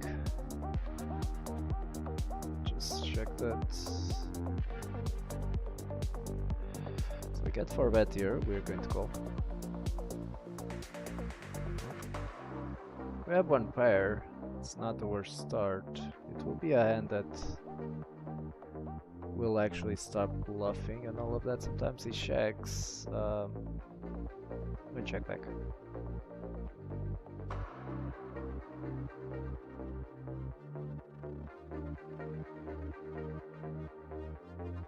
Yeah, it goes for the but we can't call.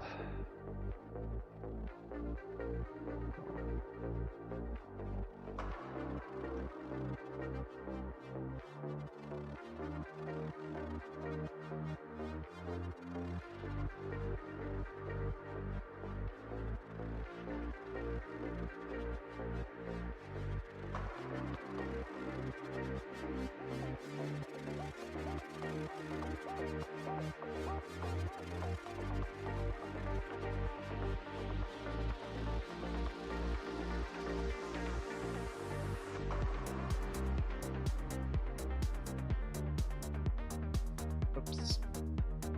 That's fine. 14 VPIP, yeah man. It's like, yeah, grinding away my health. Playing 14 VPIP. It's fucking crazy.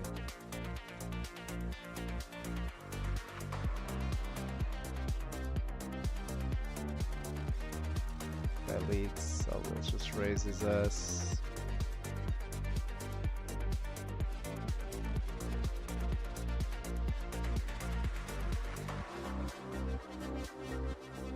Yo, Exodus, we need some juice, bro. We need a juicer. We need a juicer, bro. Where's our juicer?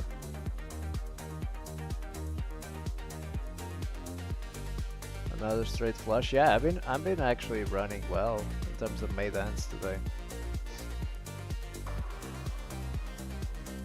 It's a very high frequency check, I think.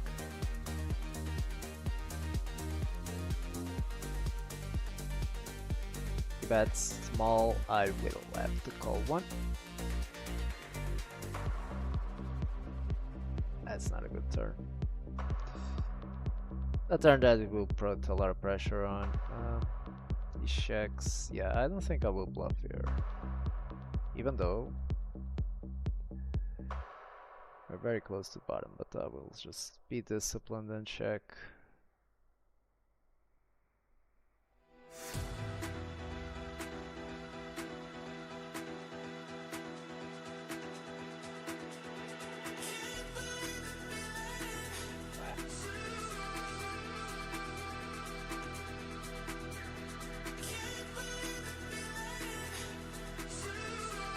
Yo, Stinger, are you Portuguese or Brazilian? Let me know. Thank you, man. Thank you, thank you, thank you.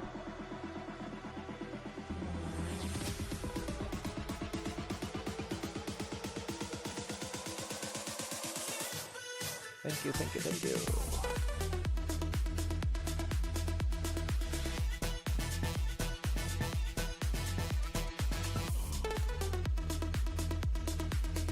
Wanna buy some buyers? Yeah, man. Fucking hell, man.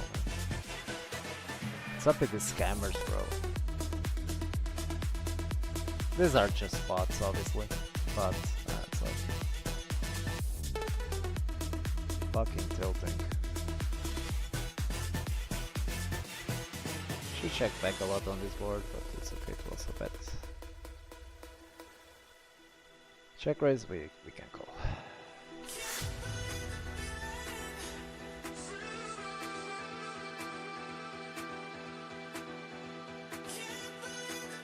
We can't see bet range here. This will be one of the main checks, I think. Going to check again, actually. Yes. Yeah, he bets with those. No problem with playing like this. Because he has aces, right? He has ace-x there, so it's not like we can bet everything. Print money. A lot of his check-back range is an ace. Is ace high.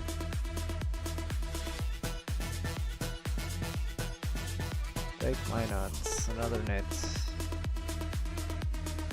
He checks. I'll actually value bet here. I will actually value bet this one. Does he have a king? Oh yes, of course.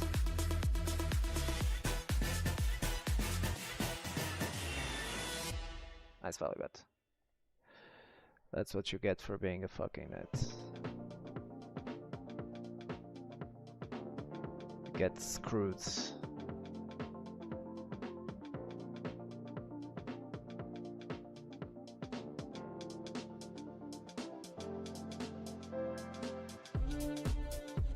This guy a reg? It seems like it. Yeah, he is a reg. So I'm mislabeling some people because the stats don't seem very accurate. He should fix. I think that GG should fix. Seems like GG has a lot of things to fix, to be honest. Unfortunate. Ace-8 off, so this is definitely not a reg. See, he's playing. This guy's playing 18-11. But he's flatting. He is flatting ace-8 off in the small blind versus the button. So that I don't know. Thank you, Exodus. Let's fucking go. It will work. I believe you. I believe your energy, bro.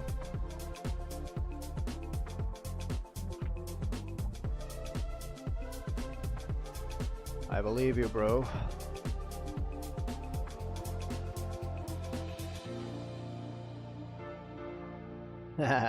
Yeah, that would be the ultimate juicer. The bad beat jackpot, that would be like the juicer of the juicers.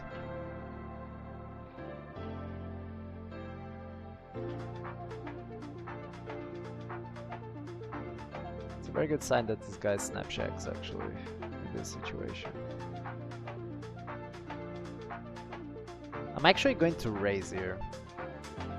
Very wide ranges. I have a very good hand against such wide ranges. So I will actually raise fold.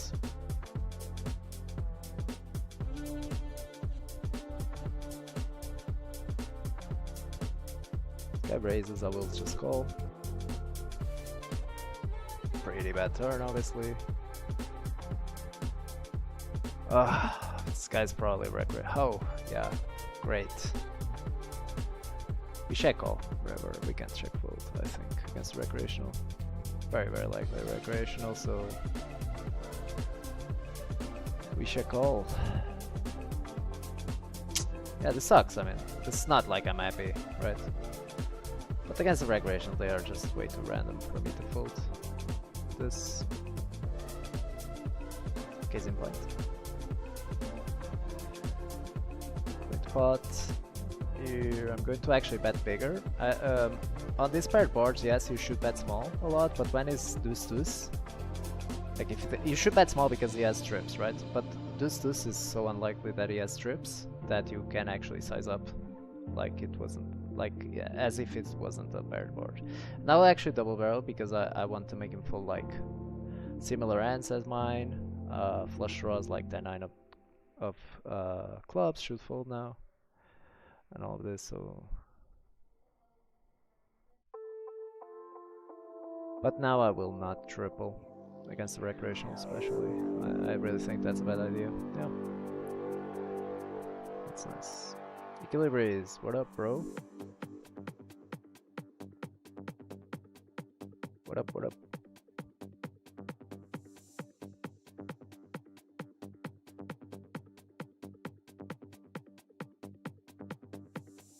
PT was around when spoke it to your friend and decided to follow when you spoke it to your friend? What do you mean, bro?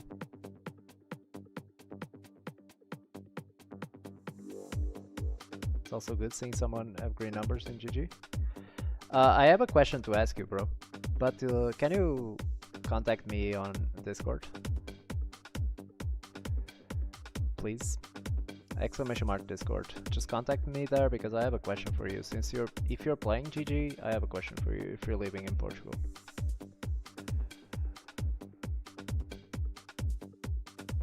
So contact me there, please. That would be cool.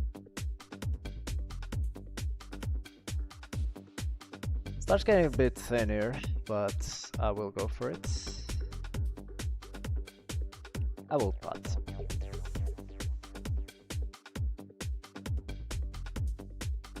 We have a bunch of bluffs here. Like a bunch. Like a fucking bunch. Like a million bluffs. So, yeah.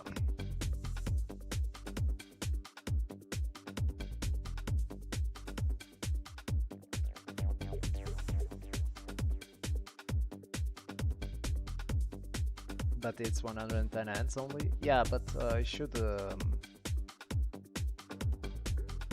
converge in 110 hands. If he's like playing ace-8 off, flatting ace-8 off, it should converge in 110 hands. For sure, I'm pretty sure of this. Unless it's like abnormally... unless it's abnormal. Because if he's flatting their ace-8 off, it means that he's playing too wide, so he shouldn't be playing like... however many hands he was playing, like it's too low. Even in 110 hands, it should converge, for sure. Unless he's just been getting 7 deuce off for 100 hands straight, right? Which a player like that, I mean, just playing too much, so. It's a good fold of 9s here. Kinda complicated. Yeah, but Stinger, contact me, bro, on Discord. I really need to speak to someone playing on GG who's living in Portugal. King guy checks, definitely, and checks down, basically. Does it call, though?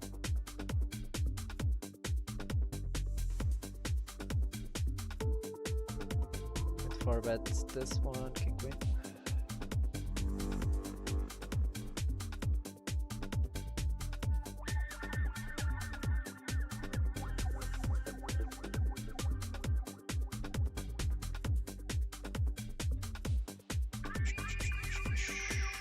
Stop bluffing the 10-6 here. On a 6 I will just spot. Yeah. Recreational calls. Really unfortunate for River, and he leads now. That's okay. He might be running cold and started flatting it off. Yeah, I guess that's what happens, bro. I mean, sometimes you run hot, but sometimes you run cold and you start playing the ace-8 off against the button from the small one. It is what it is, man. Maybe he got tired of waiting for ants. Who knows? Who the hell knows?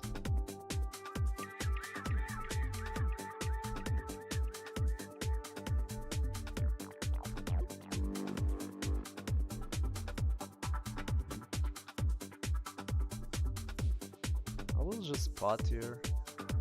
Turn.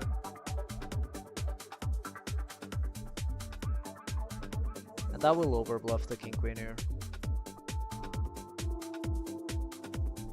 Yeah, what a fucking shit river here. Queen check. We can't value it, obviously. Win? Yeah, almost impossible. Oh, we call sevens. Almost impossible to win there when he calls the turn. That the king queen is definitely an overbluff there. That never ever bluffs in theory. But I guess it's fine.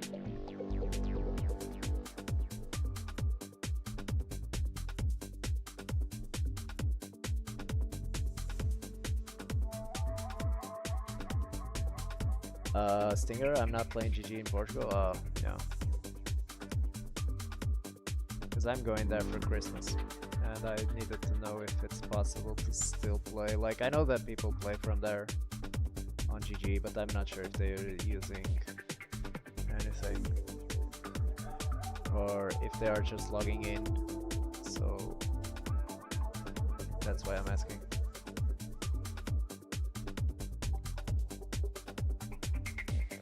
Spoke Portuguese to your friend. Oh, okay, I see. No problem, sir.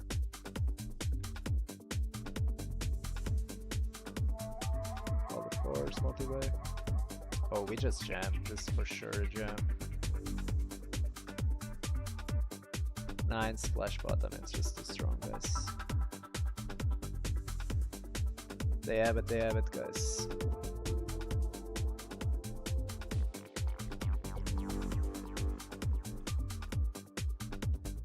Oh no, he has it. Oh my god, really?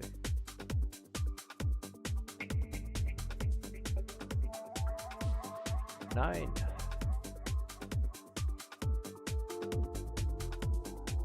No dice. What is your opinion about AOF? Well, it's gambling, man. It's literally gambling. So I guess you can get an edge, but the edge is so small that I would never play that in my entire life. It is effectively gambling.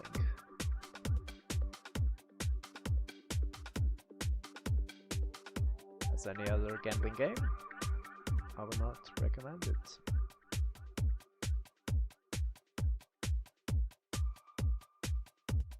And it's actually sad that those formats are actually starting to propagate in poker. Because poker is a game of skill. If they are, like, people are starting to trade...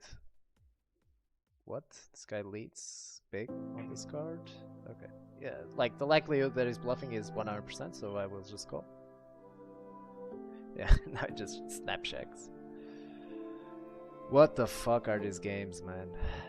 Oh my fucking god. Dude, just snap checks. I will off box.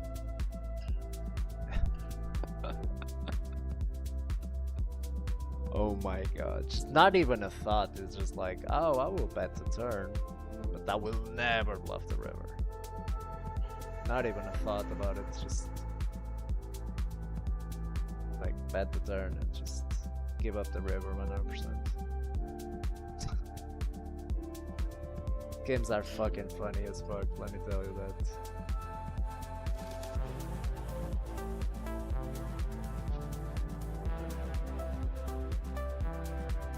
That's for sure.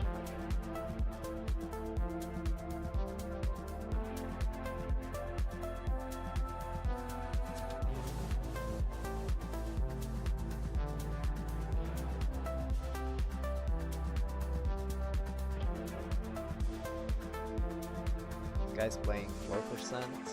Ah, 28 cents, okay.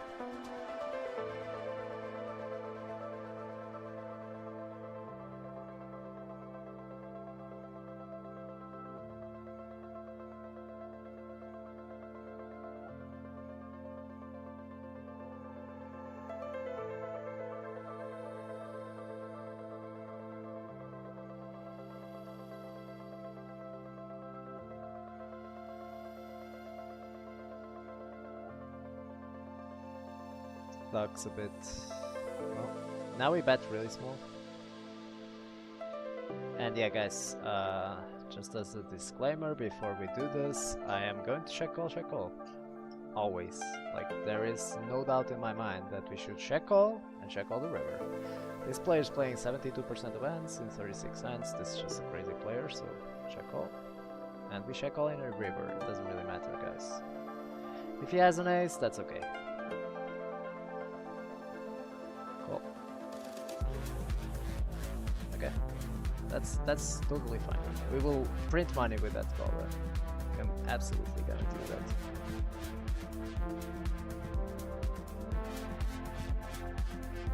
Unless the stats are completely wrong, obviously. That's a recreational, we will just print.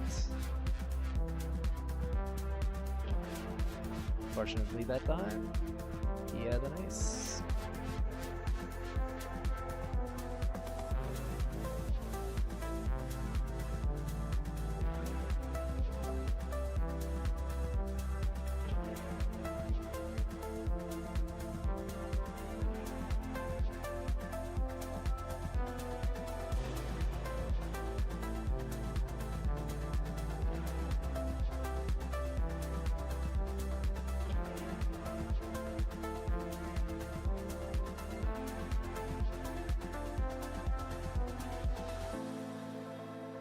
I don't think this particular two pair can value bet by either stronger two pair. These are the weakest two pair possible there. They're calling the turn, obviously.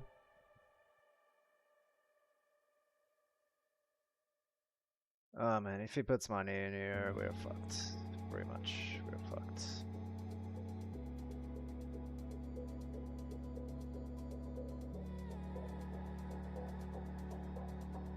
He pots. Yeah. This does seem like a value hand to me. This guy seems like ultra tight, so. Yeah, we have to call the turn here. Against off pot.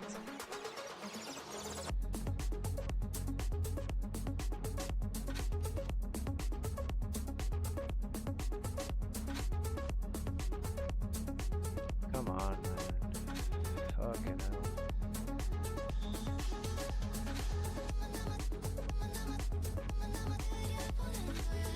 Ay, ay, ay.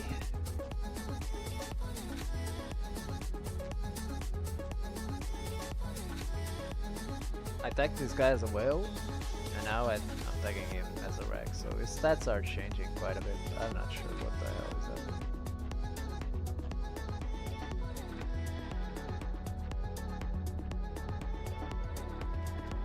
Check raises, going to call one.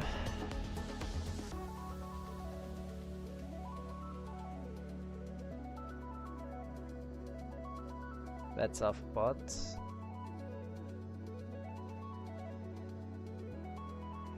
Doesn't make any sense off pot. Going to call one more. And I will bluff this hand if he checks actually.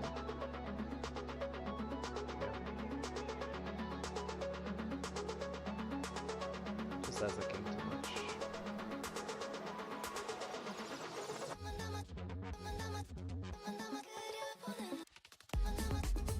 I'm over bluffing, this hand should check, but the way he plays. I do think we don't have any showdown value, so I don't really care. AOF has 2 jackpots, right? The casino has a lot of jackpots.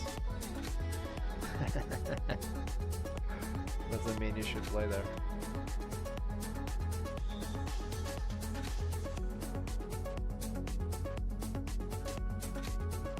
to the AOF streets for the challenge.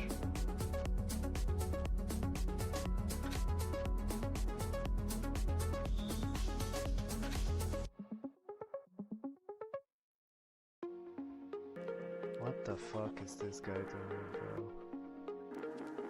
Cold calling the 4-bet here. This is literally lighting money on fire.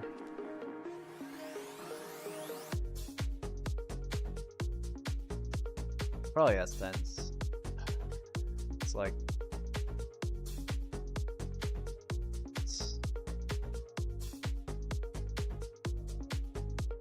Ay ay ay. Taking back on this roll.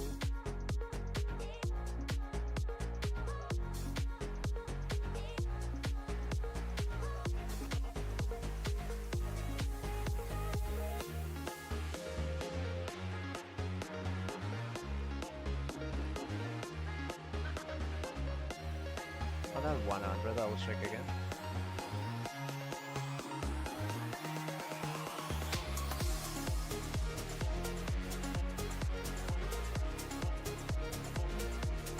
Now we evaluate like the pots.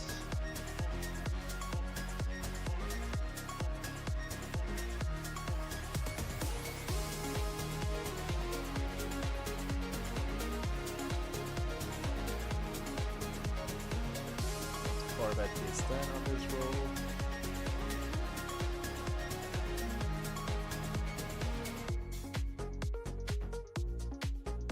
Roll against the sizing.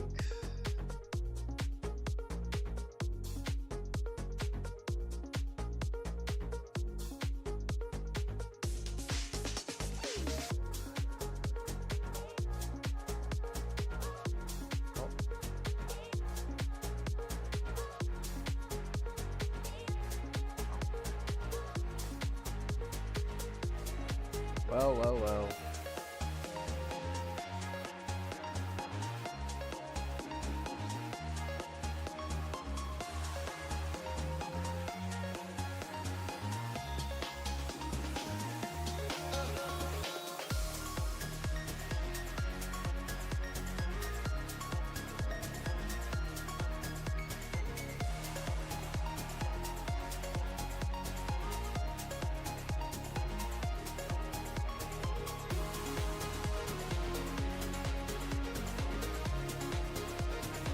Actually going to overbet here, wrapping a jack.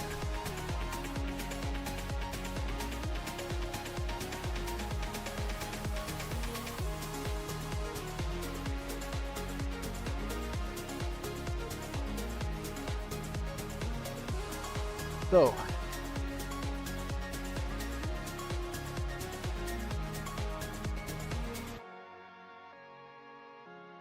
does seem like today we are losing a little bit. Which is unfortunate.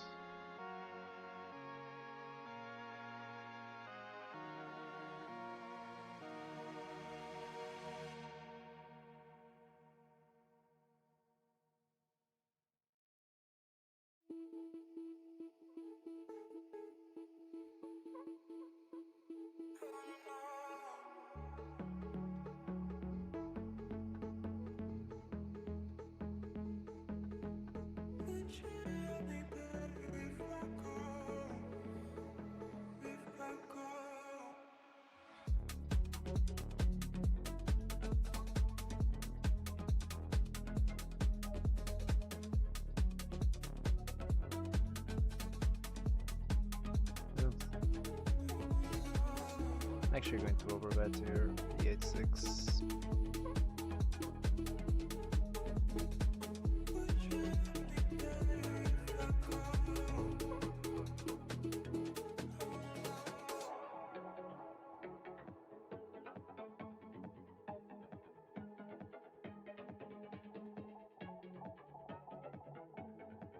Oops, that's a misclick with the sixes, obviously. Imagine how much they break to support two jackpots. Oh.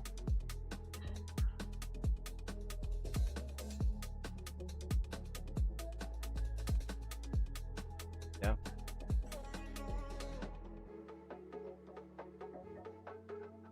Obviously.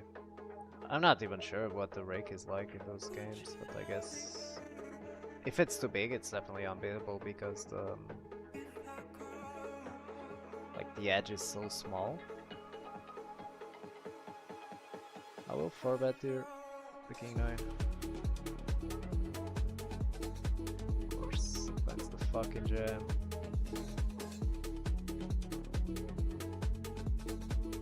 I just bets big. That's the fold.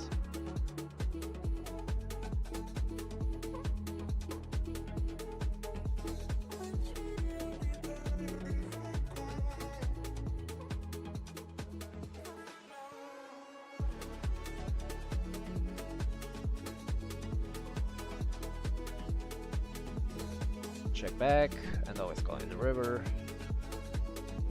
Not the best river.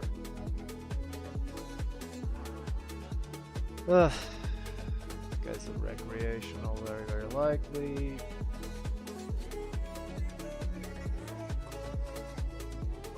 Well, I will call. Yeah, you can see why we call. Bad beat, definitely. That's a bad beat for you, bro.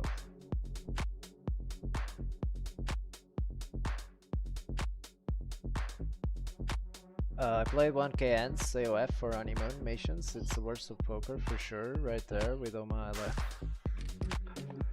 Yeah, that's like gambling paradise, I guess. I guess it's gambler's paradise.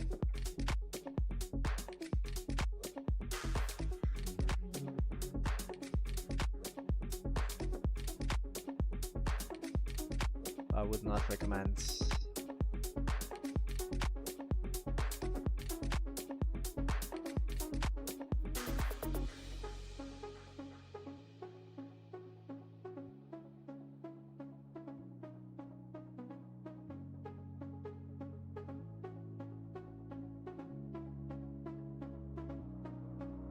Is it too late for love? Is it too late for us?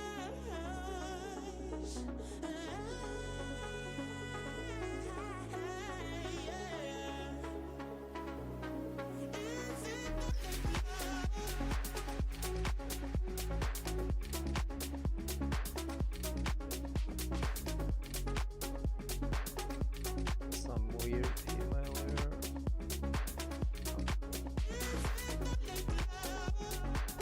Should lead here on this board actually.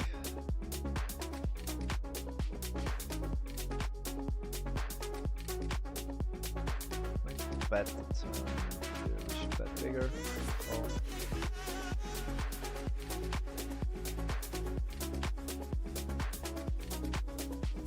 Yeah, he bets again. 8-9 got there.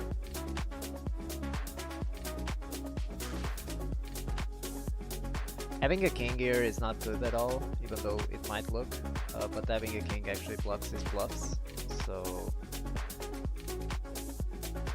Well, he has a lot of bluffs available. Actually, I'm regretting this fold, because if he's not careful about these frequencies there, it's very easy to overbluff in that spot. Because he has all the queen X suited and all of that, and he needs to be careful with frequencies. More than up, but against the Nate doubles just oh man, how do these people play, bro? Like, they just get it in. Obviously, it's going to have the same hand vast majority of the time. Not sure. Like, he's never bluffing, he's never folding because he uses his sizings. Yeah. It's like, man, how do you play like this all day, bro? Like, I just...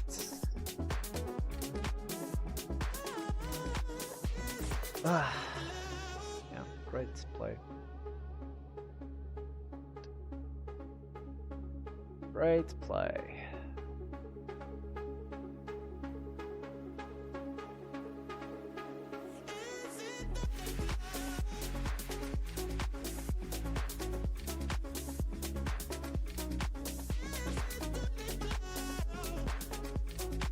This guy's a wreck, right?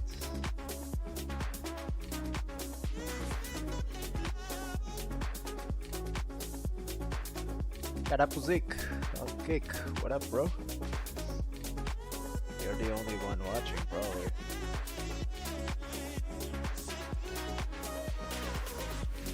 What up, mates? Welcome, welcome. My first day streaming on Kick also, so yeah.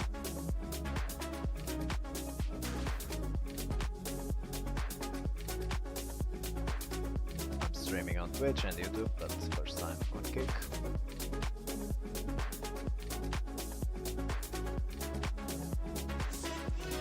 I actually think that this end check raises very, very often.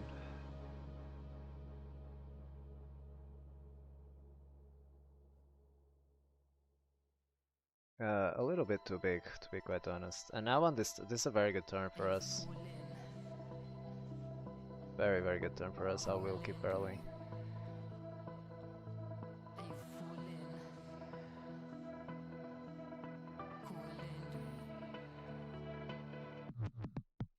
Just wanna pack up my things and go. Just wanna be free, just wanna zone, just wanna flow, just wanna hang with the gang, but sometimes chill on my own.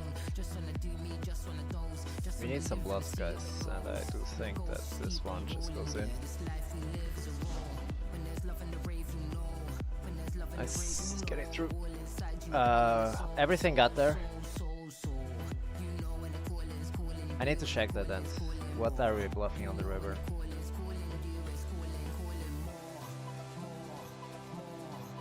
We don't bluff that? What are we bluffing there? Kinda complicated. Yo, love this crazy life. What up, bro? What up, what up, what up? You doing well, bro? Yeah, 50 now. Good morning. I finally finished the 25 streets. Finally. I had a good session. You can check that later. It's on YouTube and on Twitch, so you can check it. Yeah, had a good session and just moving up to the last part finally of the challenge, which is 50 now. And after 4 cans, if we're beating 50 now, we end the challenge. And that's it. Mission accomplished.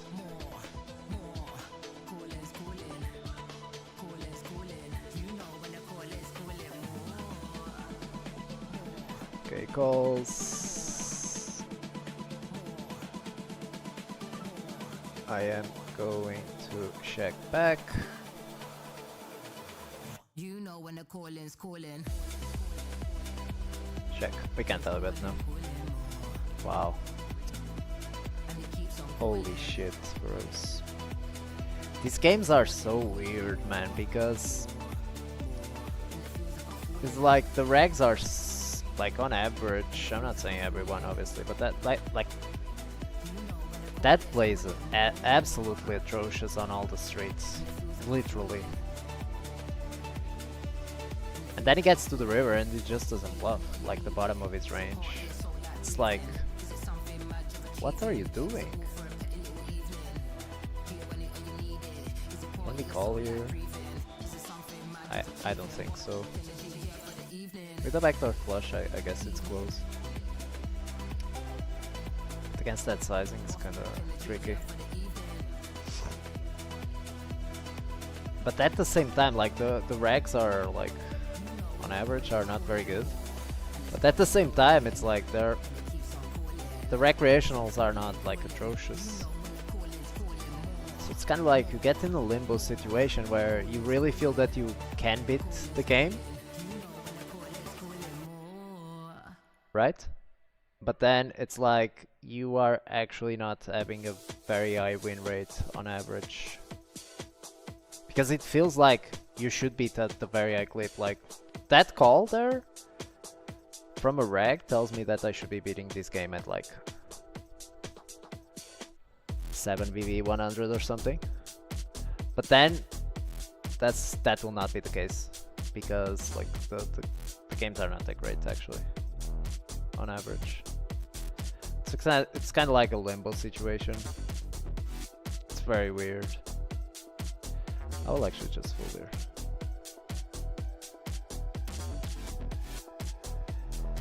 It's a very weird, very weird.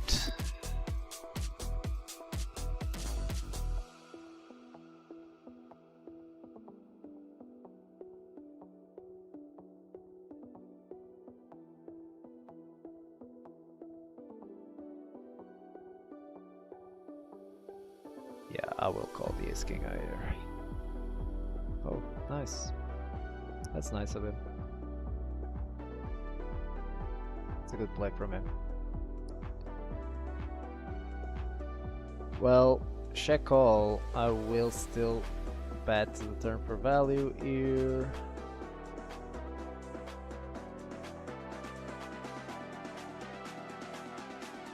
I will pot this king turn here.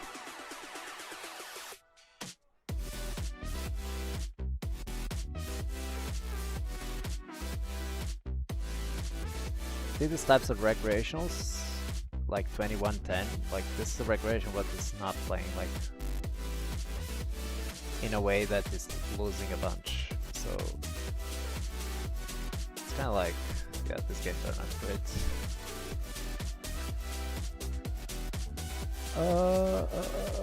We can call, we can format. I will call this time.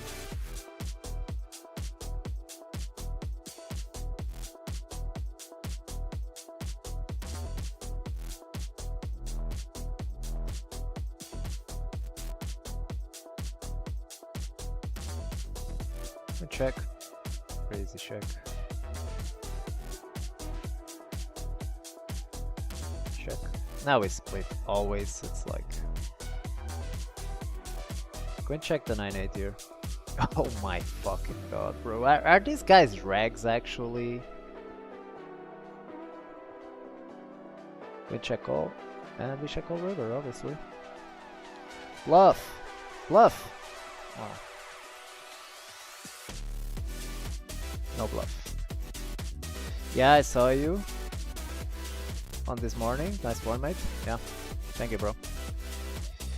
Finally, we get to climb up to 50 and hopefully finish. Finish.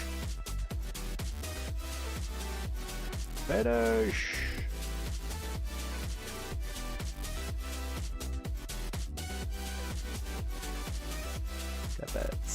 Call.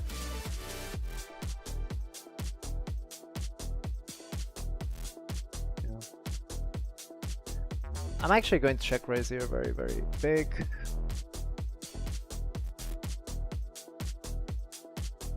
Get fucked.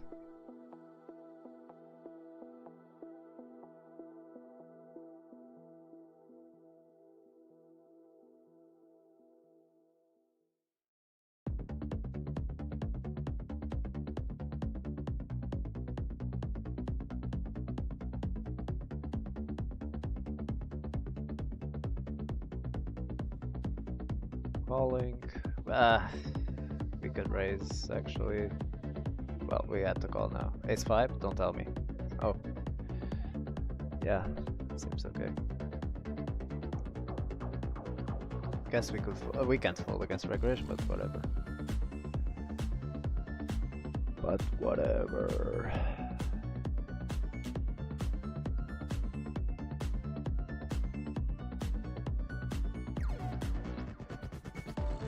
Value betting the ace 8 here. Folding, folding, folding.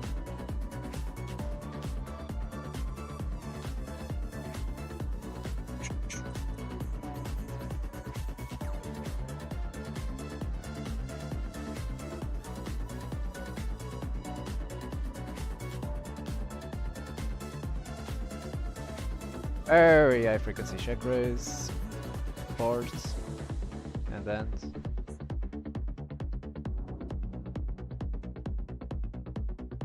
We should overbet.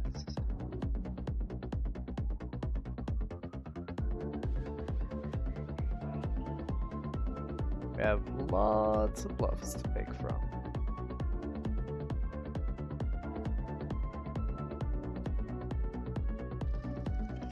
And I actually think that this is a block bet. This guy overbets. I will have to think about this one. Yeah, I actually think this is a block bet.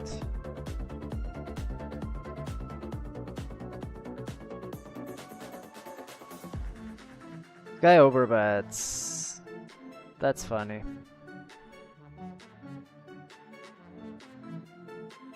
I do think I will end up calling here against the overbet. Yeah. And this guy shoves, so yeah, we're fucked. Oh, gumption! Yeah, we're fucked here.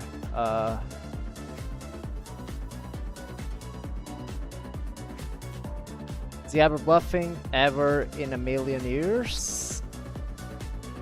Let me just think about this hand, bro. Is he ever bluffing in a million years? I don't think so. So I will just pitch.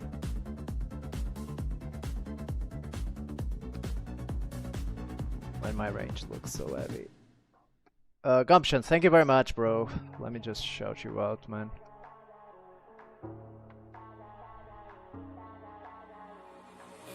Thank you very much, bro. Thank you for the raid. Hope your session went well. Thank you so much, man. Well, I will call the turn, yeah.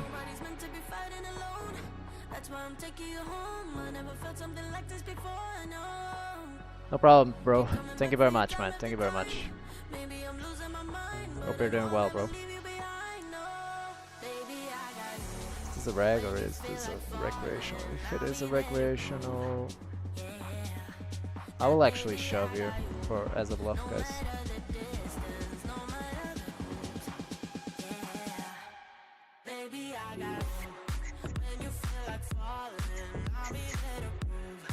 We have flushes, we have full houses easily.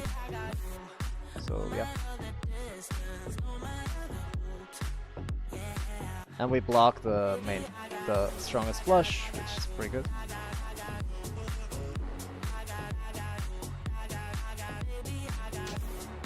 Ethicals. Yeah. That's a terrible call against population. I'm pretty sure. But yeah, that's okay.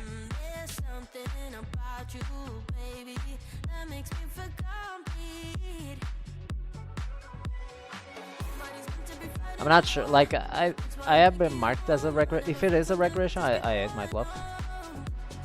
But I saw his stats and it's like kind of a reg that I mislabeled, so I'm not sure.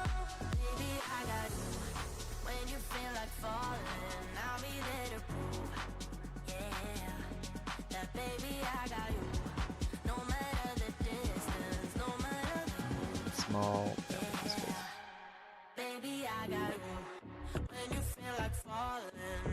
Welcome everyone from Gumption Stream. What's up, what's up, what's up? Hope you guys are doing well. We are also doing kind of a challenge here. This is actually the last stage of the challenge. So, exclamation mark challenge for you guys to understand better, a little better about the challenge. Yeah. This is the last stage, finally. And yeah, that's kind of it. So stay tuned for that, guys. Hope you enjoy the stream. Thank you once again for the raid, Gumption.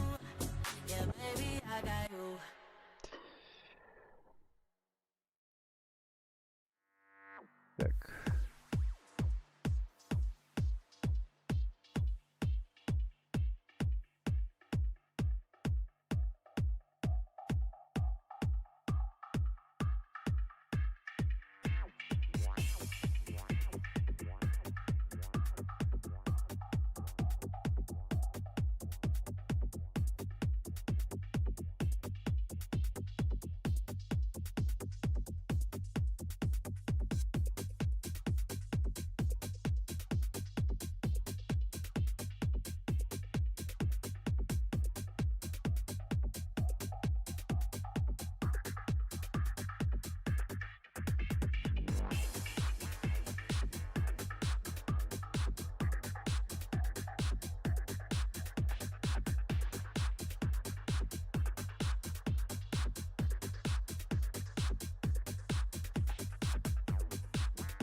Bet small and now he bets pot. It's pretty weird.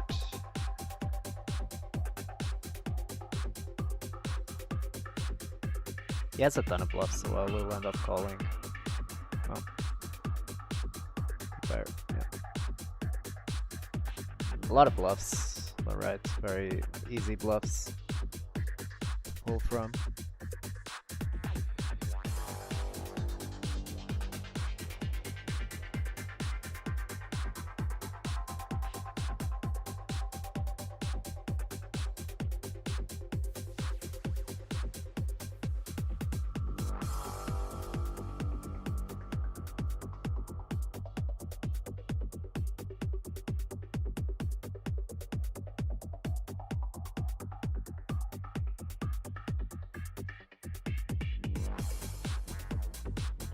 Betting the ace queen here.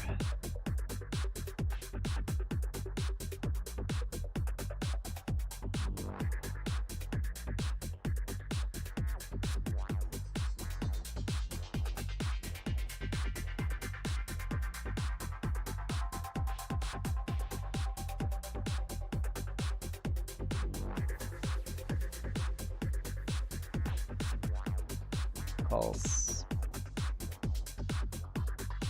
Bet small. Come on, bro.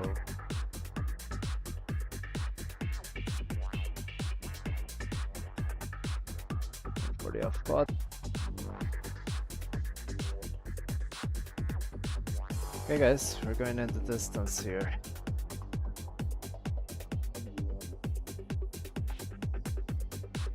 Betting the turn.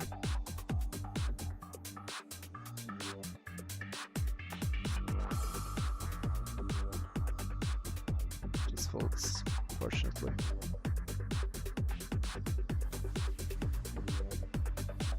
Unfortunate.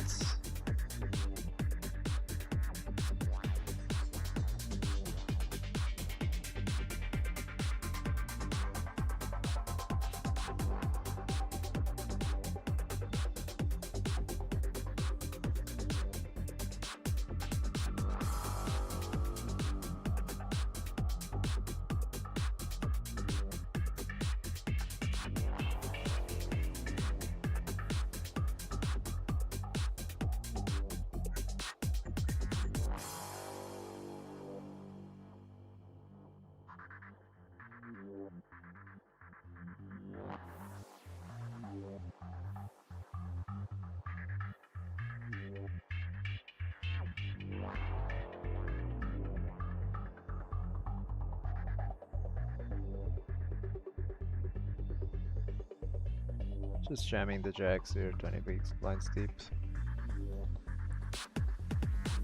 2x spot, I will call one.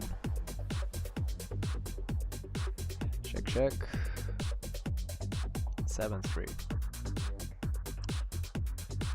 Oh, great. Great stuff there on the jacks.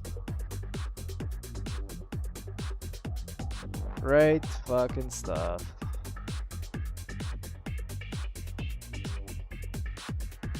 Double barrel to check 9 here.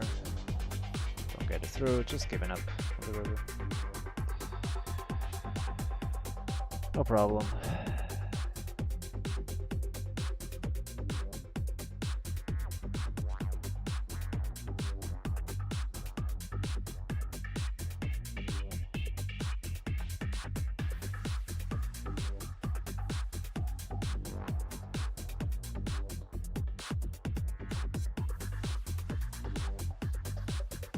Ugh.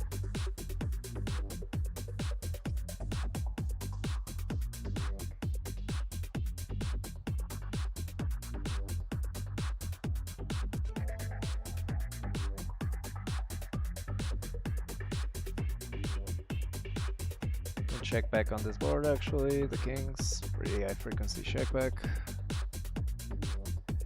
That's just going to call.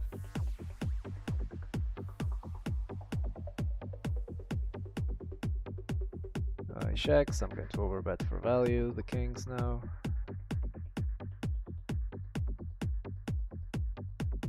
Guy just bets off pot, I just fold, blocking a lot of trash.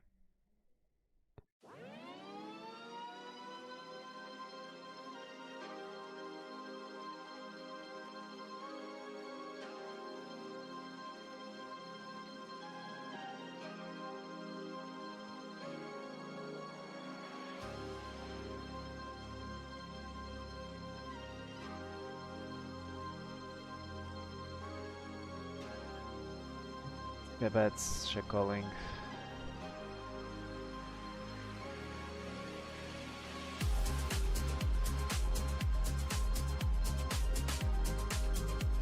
Just keep up with bluffs, man.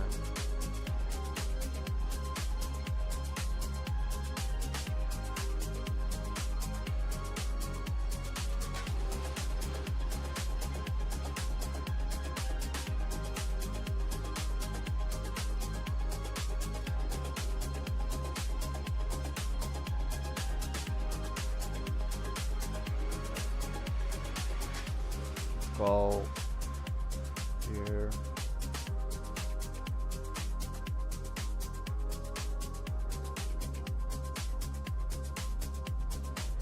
Get call for bet, I will just fold against the average call for betting range here.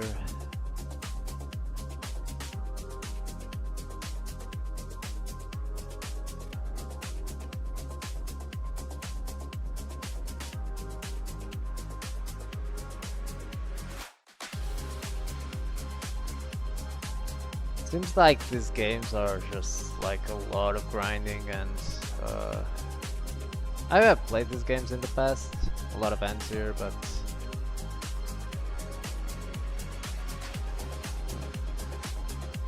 seems like something happened to the stream.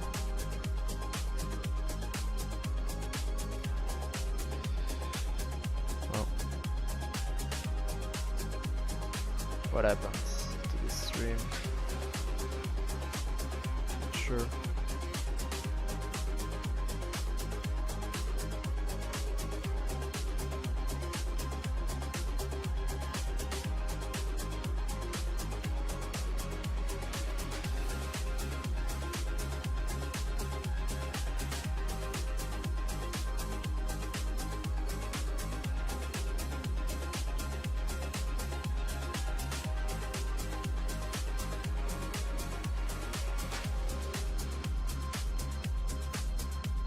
On this turn I will block again.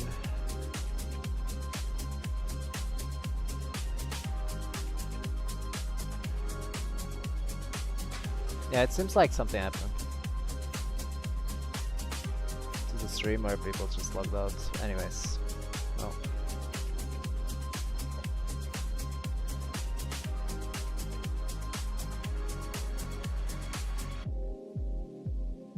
Anyways, went off for a minute. That's bullshit, man. Very unfortunate. I will actually block here on the river. I really like the block bet here. He raises. I just don't understand this sizing. Like, he's polarizing, so. Anyways, I will jam, obviously. Let's go.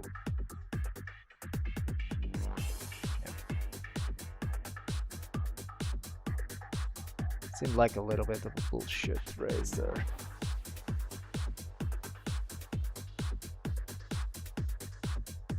Yeah, sorry about that, guys. Very tilting for me. But yeah, not sure what happened. I'm actually going to bluff here, the queen 8, even multi-way. I do think it's very hard for any of them to have an ace here at this point. So yeah, we just overbluff a little bit, no problem.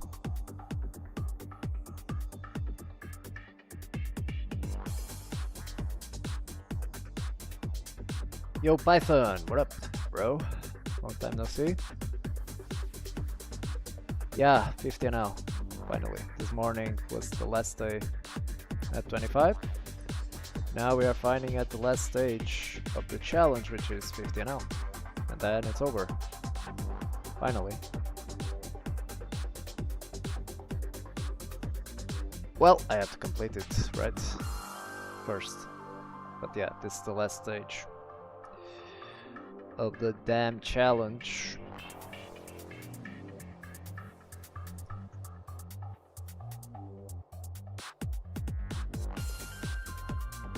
Here, if you think about it, it's very rare that he has like a better hand like his king, so yeah, I will just barrel even with a... Like, it starts getting a little bit thin, but he should call some Jack X and all of that. If it doesn't, it's getting destroyed when I have a bluff, so...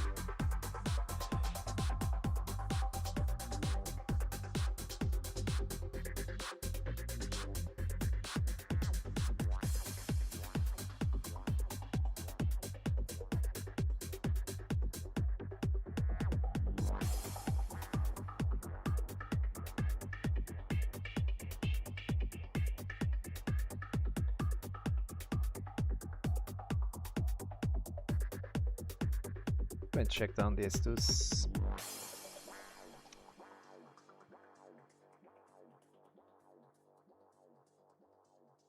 So I played these games before 50NL on GG.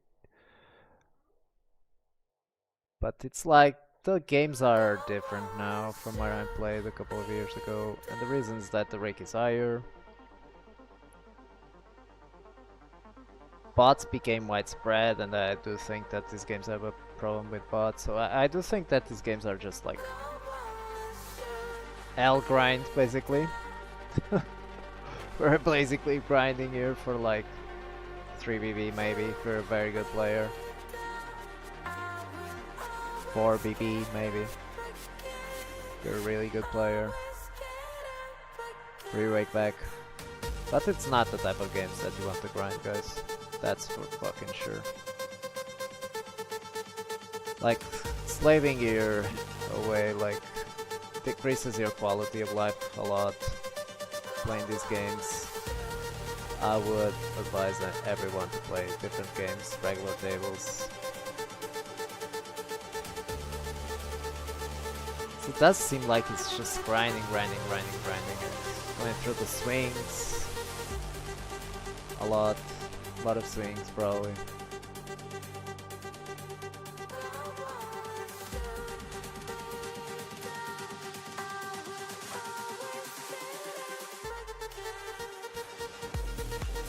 I'll bet this one. And now we have to bluff on the river.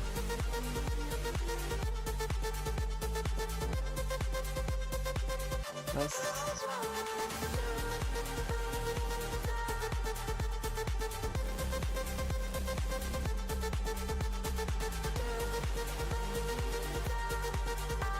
That's small. I'm just holding, that's okay.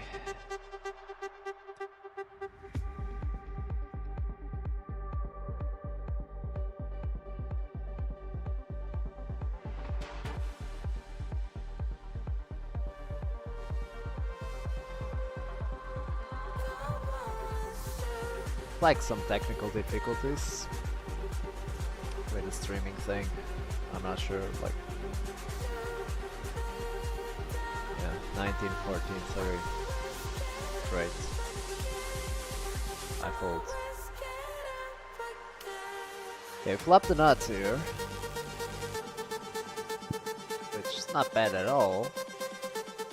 We are going to check raise. We are going to check raise, guys.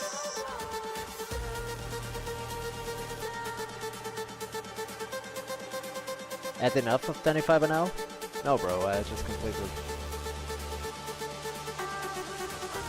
Exclamation mark progress. And you can see it. Completed this morning, bro. So, moved up. Overbetting. Unfortunate, man.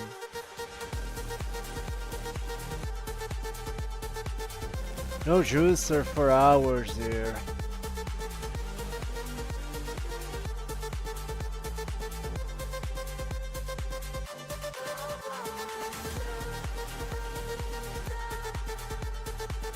No juicer for hours, guys.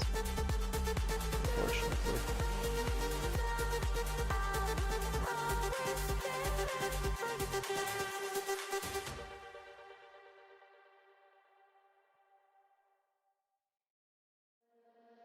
What I would do for you. So yeah, this will be a long grind for sure. If we run good, we can complete it easily, or at least normal. If we start running bad, like today, we're already not running great. But yeah. Well, I'm not running super bad, to be quite honest, but...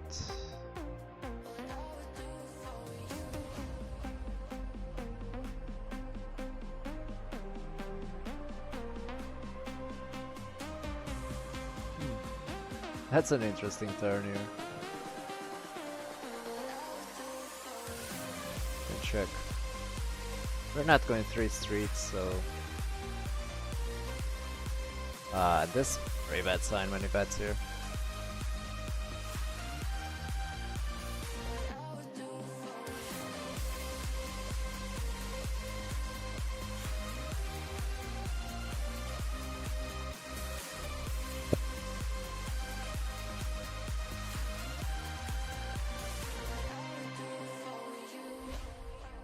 Ah.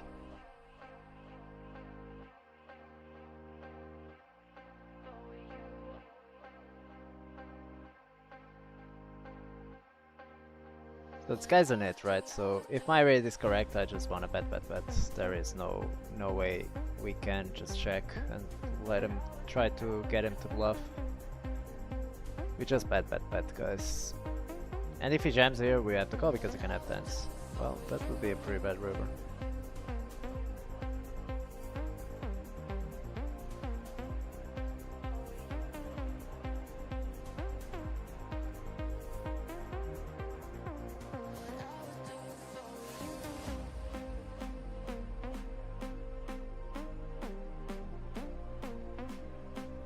Okay, guys, I think I will end for today. We will check the results. So stay tuned for that if you want to see the results.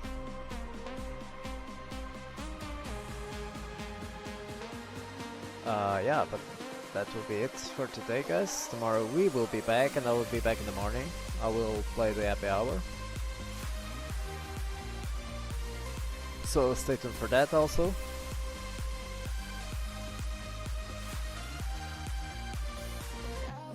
Very small 3-bet we have to call.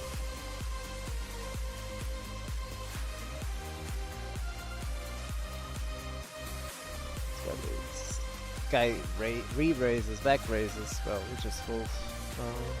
Very small bet we call. Check.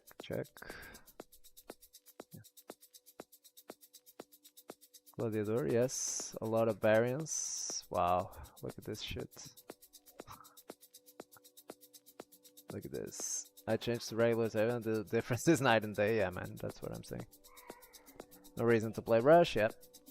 If you go back in the stream, that's exactly my rant.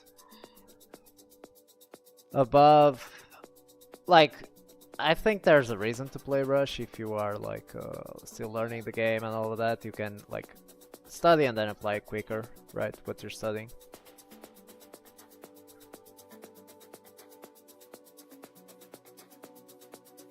But other than that, if you are playing 100 NL or more, I would never, ever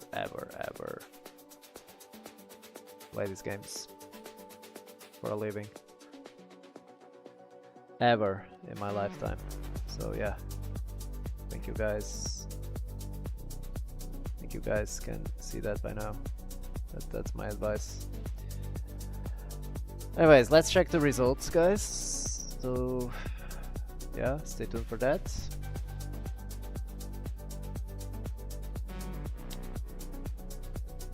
Let's actually check the results.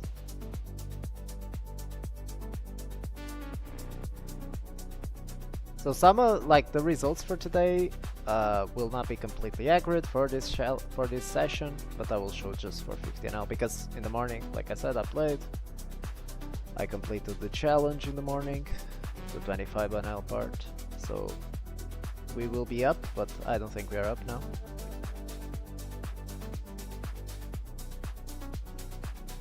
Rectangles are better for blue line and zoom better for red line. Well, I can tell you that rectangles are better for making money.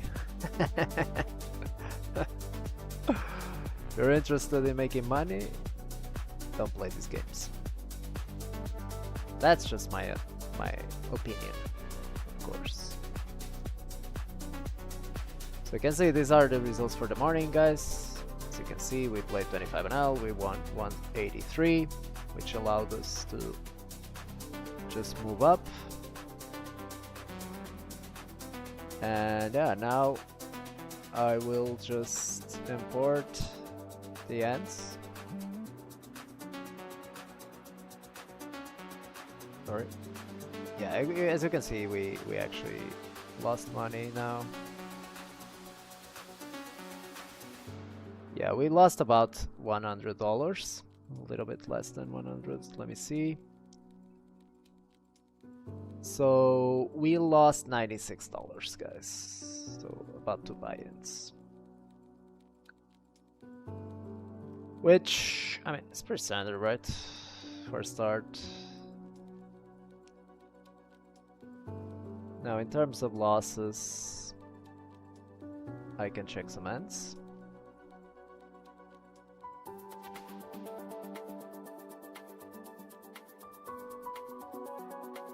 Yeah, this was a bluff. I actually want to check this bluff, guys. So let's study some of these ends. GG, bro. No, wait, bro. I'm going to study the ends. Don't worry. Let's actually study this ends. So that line you overbet with the nuts straight was probably part of your bet size heuristics you use. Would you also have geometric size like 67 set up a river shove? You are talking about the 7-6, right? Blind versus blind. Well, maybe it's a mistake to bet that sizing actually on the turn.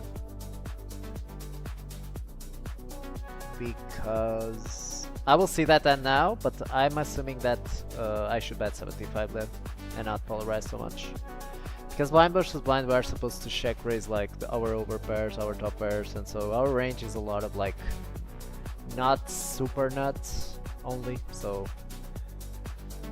yeah, we will check some that end, guys. If you want to stay for study time, I mean, I would really like suggest that you guys do that so that you can improve. Guys, and if you're interested in the tool I'm going to use now to study XMHMR GTO, as you can see, you can get 10% off. Pre-flop ranges are free if you sign up through my link. And if you purchase something in the future, you get 10% off of your first purchase. So yeah, use that. And this will be the tool that we will be using, which is called GTO Wizard, which is the tool I use for studying and I've been using for many years now, so about 2 years or something. Okay, so we should check back this board quite a lot, but I think I rolled low, so we bet a little bit more often. So 4 to 6, and I do think that the off pot will be used, or even small maybe something like 40%, I guess. As you can see, the off pot is also used, and it's actually a 6 bets a lot. Let's say I solve this.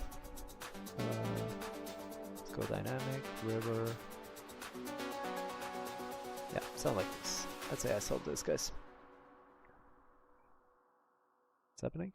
I will stop the music, by the way. Okay, there's some problem here.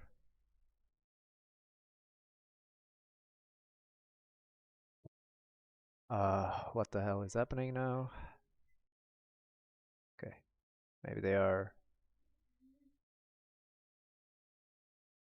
Maybe they are. Anyways, let's check it. The normal solutions. So yeah, bet off pot completely okay. As you can see, I bet he actually raises to around, yeah, something between these two options. Yeah, I think we should call always with a backdoor flush. Even without the backdoor flush, we have top pair. So if he goes bigger, we start folding probably. Yeah, and we just called with the backdoor flush. So yeah, we call. Turn comes the 7 of diamonds, and he bets off pot, which yeah, it's not really a thing. He should mainly go small with his range, but he bets off pot. We should obviously call this hand with a nut flush draw. River comes the deuce, and he bets. So what are our bluffs? So we will definitely have sixes here, fours, deuces, sevens. That's our value range. And no, I will actually also have like king eye flush probably plus, I would guess. So we have flushes, so we have strong flushes. We have the yeah, we have those ends, right? And so yeah, we have value. So he bets small. And as you can see, the ace-6 with the ace of diamonds definitely shows sometimes. And yeah, then we have our like sevens, sixes, fours, deuces, like I said. And then we have like, yeah, queen eye flush probably plus, yeah, queen eye flush plus basically. Even some of the queen eye flushes just call, so king eye flush plus basically always. And then we have the bluffs, and yeah, I decided to bluff. And I do think that this hand is very, very likely indifferent. And yeah, you can see that this hand is completely indifferent. Now, in practice, I do think that this call is absolutely terrible. And I have another tool which I can actually check for that. Just 1 second, guys. I will check Snap MDA. You can type exclamation mark MDA. Also, this is a tool where basically you get to see how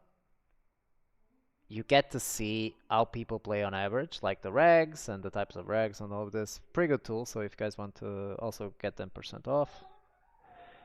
Anyways, this is like a kind of a GTO thing. GTO thing, like MDA thing. So you get all the MDA data and you can study it yourself. I actually realized that I wasn't showing, but you guys can see here, right? Maybe I wasn't showing. So in this line, I'm a reg in position, pre-flop raiser, in SRP, button versus big blind, and I bet call. I call the turn, and then I raise all in on the river, right? Well, it's actually overbluffed, so on average, well, that's interesting. That's actually very interesting. So it's actually overbluffed in my shoes.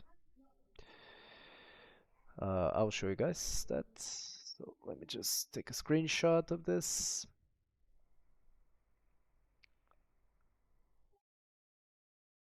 So you can see that my line is actually overbluffed. So we are reg, SRP, single raise pot, in positions, pre-flop raiser, we bet call, call turn, and then we raise the river, button versus big blind.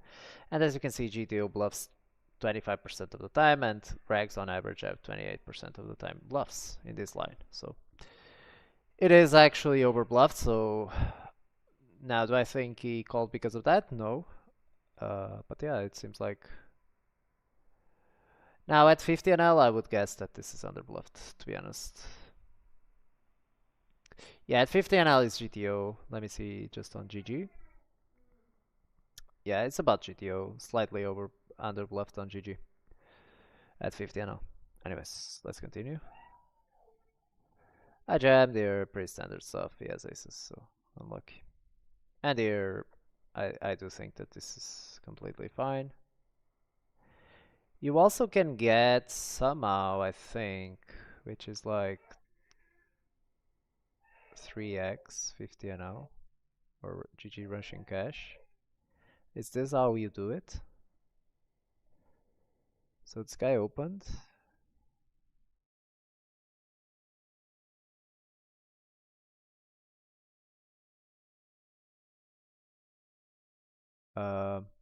Yeah, this guy should limp, so this is kind of weird. This guy raises, and I am... Yeah, I should call actually.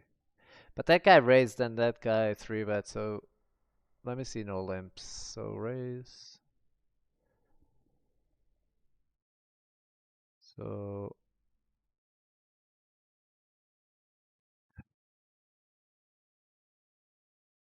is it possible to check on Snap MDA if they have folds after betting small? Definitely. Then let me just check this and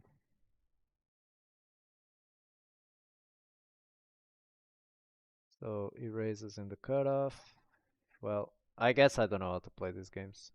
These pots, splash pots, I'm not sure if this is a punt. Maybe this is a punt, but he raised so big.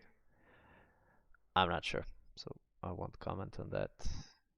This is pretty standard. We lost the flip, so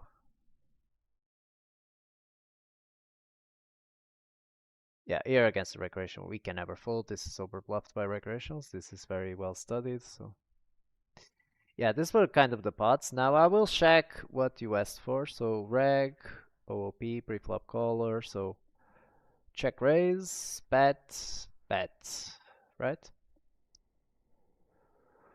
So let me just show you this. Can show you this. So he check raises, he bets turn, and then he bets river, right? We can see the river size actually. The size. Sorry, we need to check the bet fold here. Bet fold.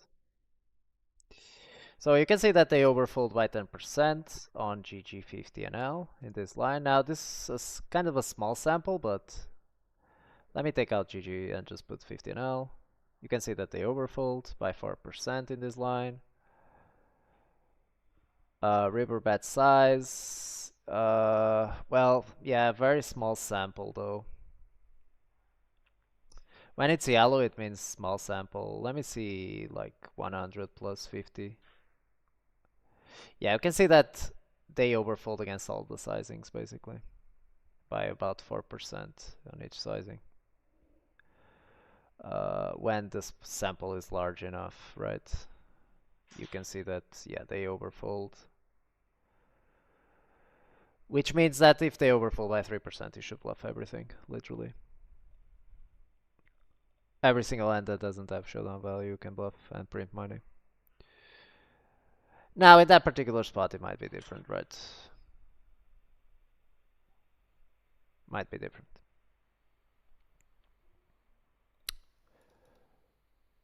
Now, the 7-6 hand is actually a very interesting one.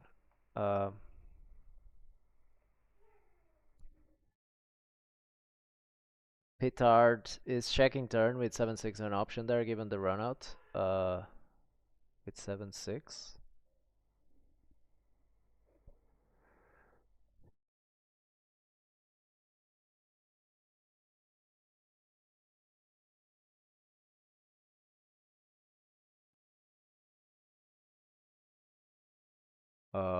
Yeah, let me see the 7-6. So what was the... How do I see what hand did I have? So I had 7-6, right? Blind versus blind. Yeah, this was the one.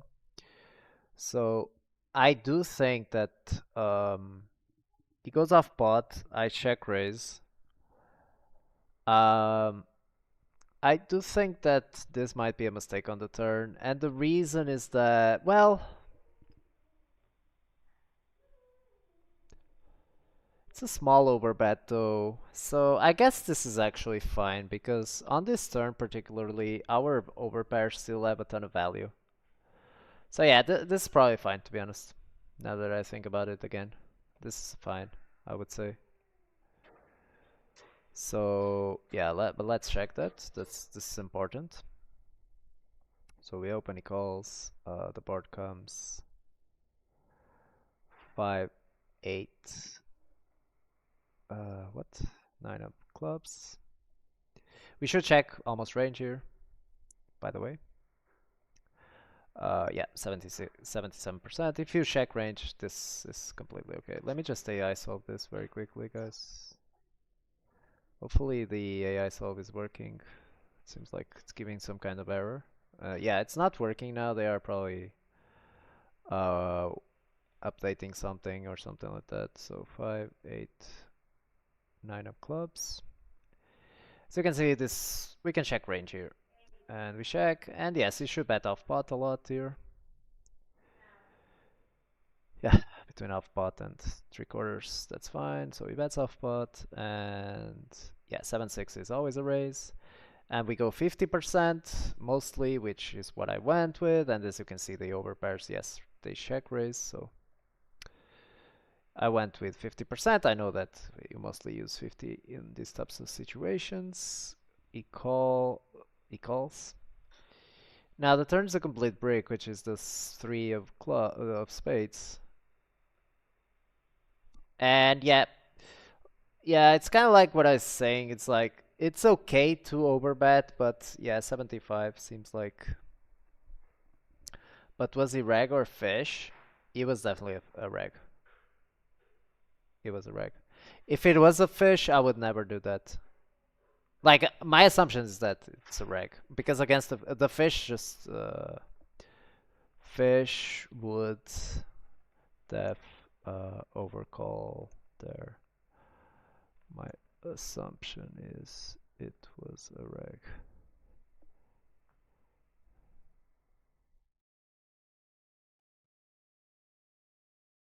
Yeah, I assumed that it was a reg. That's why I shoved. Otherwise, I wouldn't. Yeah, you can see that the main sizing is actually now overbetting is a mistake. No, but the main sizing is 75. Ino de low, but this for reg tables, not rush, which plays different. Well, yeah, the tendencies will be very similar, bro. For sure. It might change something, but the tendencies will be definitely very similar.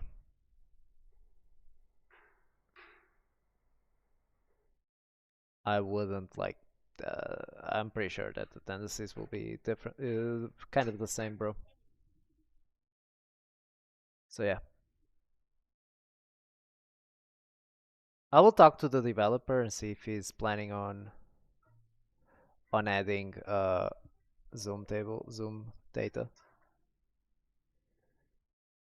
But also these regs are just fish, most likely just playing a lot. Well, it might be a mistake for me. I'm not saying I play correctly, bro.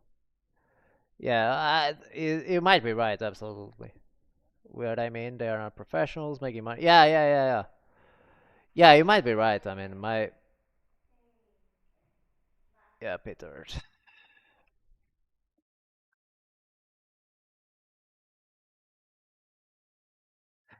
Regarding the shack, I mean, shacking is completely fine, I would say. But most like on this, just imagine like your range, right? When you check raise and the turn comes a break, you should continue most because they're wrapping like a very strong end. So you have so much value here that you should continue for the most part. It doesn't change anything. Let's say that the turn comes like a 10, it will definitely change your betting frequency, I'm pretty sure. You can see that now we need to check 42% of the time. Because it changes stuff, right? Does rag mean the guy has no job but plays poker full time? Rag means that, well, is not clueless, right? Now, there are many types of rags, right? There are rags will lose. Yeah. But yeah, my play might be bad. I mean, in theory, it's cool. In practice, I'm not sure against that particular opponent. I just don't have reads, guys. Against the average reg, it's definitely making money. Oh, you mean like reg in that sample on Snap MDA? Well, it means that it's basically reg pre-flop stats. It goes by the gap between the VPIP and the PFR, the 3-bet percentage, and all of that. So yeah, it depends on the, yeah, that's based on that.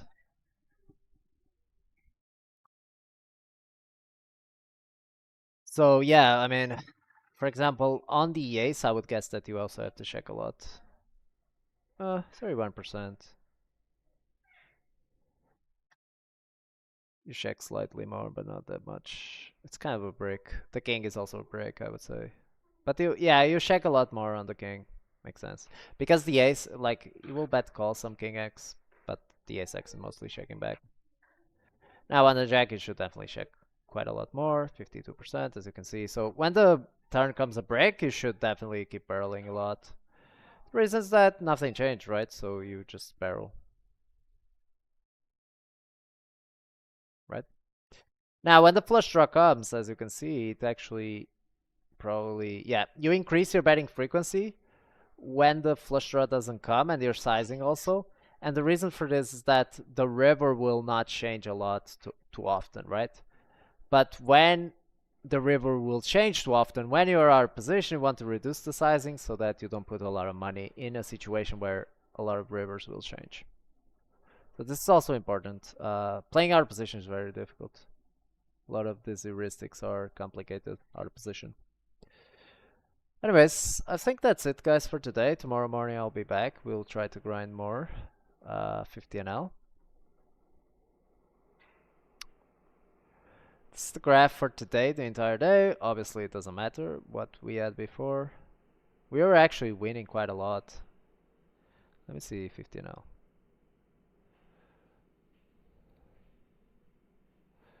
Yeah, we were winning like 2 buy-ins at the start. This is pretty annoying. I was not playing super concentrated, to be quite honest with you, today. Maybe playing in the morning is not the best option, because then in the afternoon I'm already tired. Versus reg, it might be better to go check raise, check bet, regs this takes overfold versus that aggression. Well, in my experience anyways, you have a point, but the thing is that they might overfold, but they might also underbluff when you check, right? So you have to, it's kind of complicated, right? It's not like, oh, they overfold, so I will always check, because you can lose a lot of value against hands like a pair plus draw, like pair plus straight draw, which we'll always call the turn. And they might not bluff enough, right, when you check. And so it's kind of like a two-way street, right? Because if you check, what was the card? God damn it, I lost it. Just 1 second, let me just check this and then we will end the stream.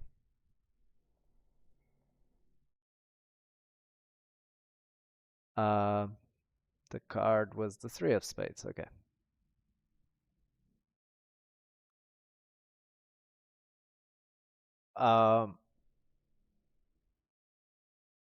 So when you check, like they should bluff a lot of the hands, and they should bet for value. Also, another thing is that they should bet for value and like ace-9, which is probably not happening a lot. Even queen-9 and stuff like this. Like they should reopen the action quite a lot, and they should bluff a lot, right? Like queen-jack that they should have and reopen every single time a lot, right? And this might not be happening. And if it's not happening, it's also a two-way street, right?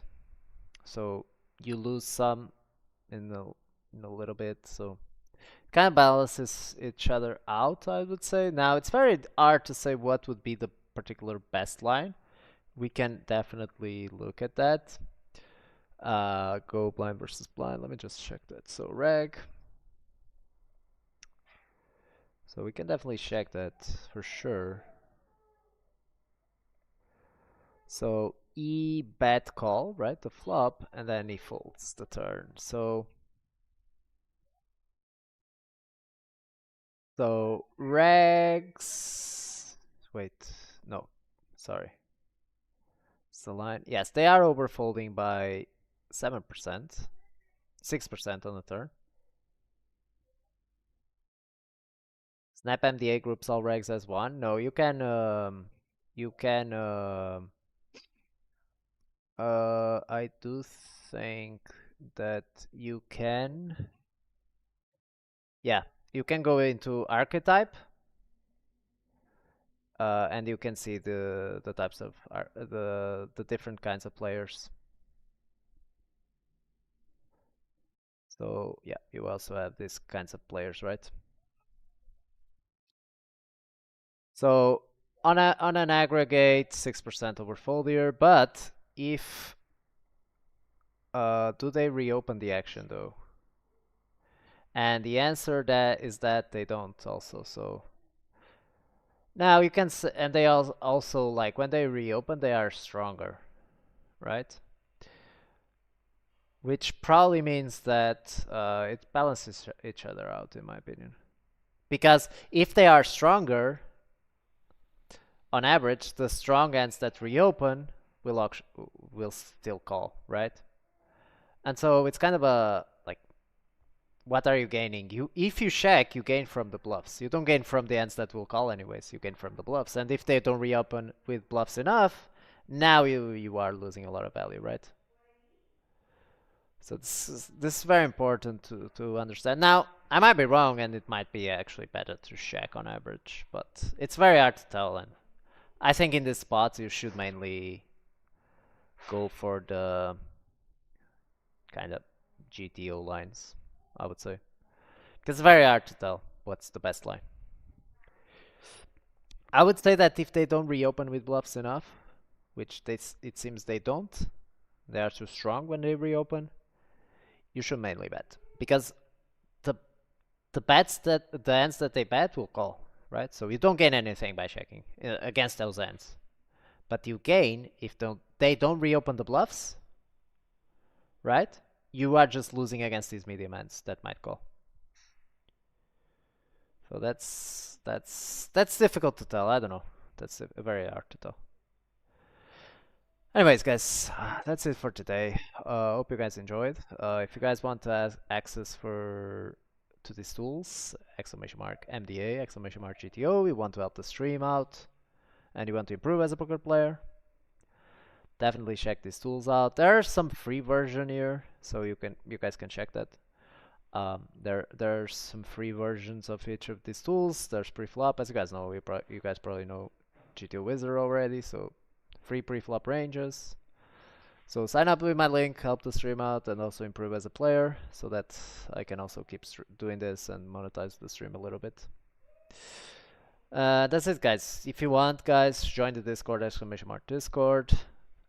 Let me type it in, because you guys are lazy. !Discord. Join the Discord for free, completely free. Everything is free. Comment there. We have we have 350 members there. Very good community. Very proud of that community that we built. They're very good players. Improve as a poker player. Interact with other people and all of that. So yeah, guys, it's kind of it for today. Unfortunately, we didn't start with a bang on 15L. But that's variance, guys, and that will happen. I'm 100% sure that I'm beating the pool. I already beat this pool in the past, and I was a much worse player a couple of years ago, so 100% sure that I'm beating it. Just we need to run a little bit better and run normal, and yeah. That's it, guys. GG. Thank you for joining.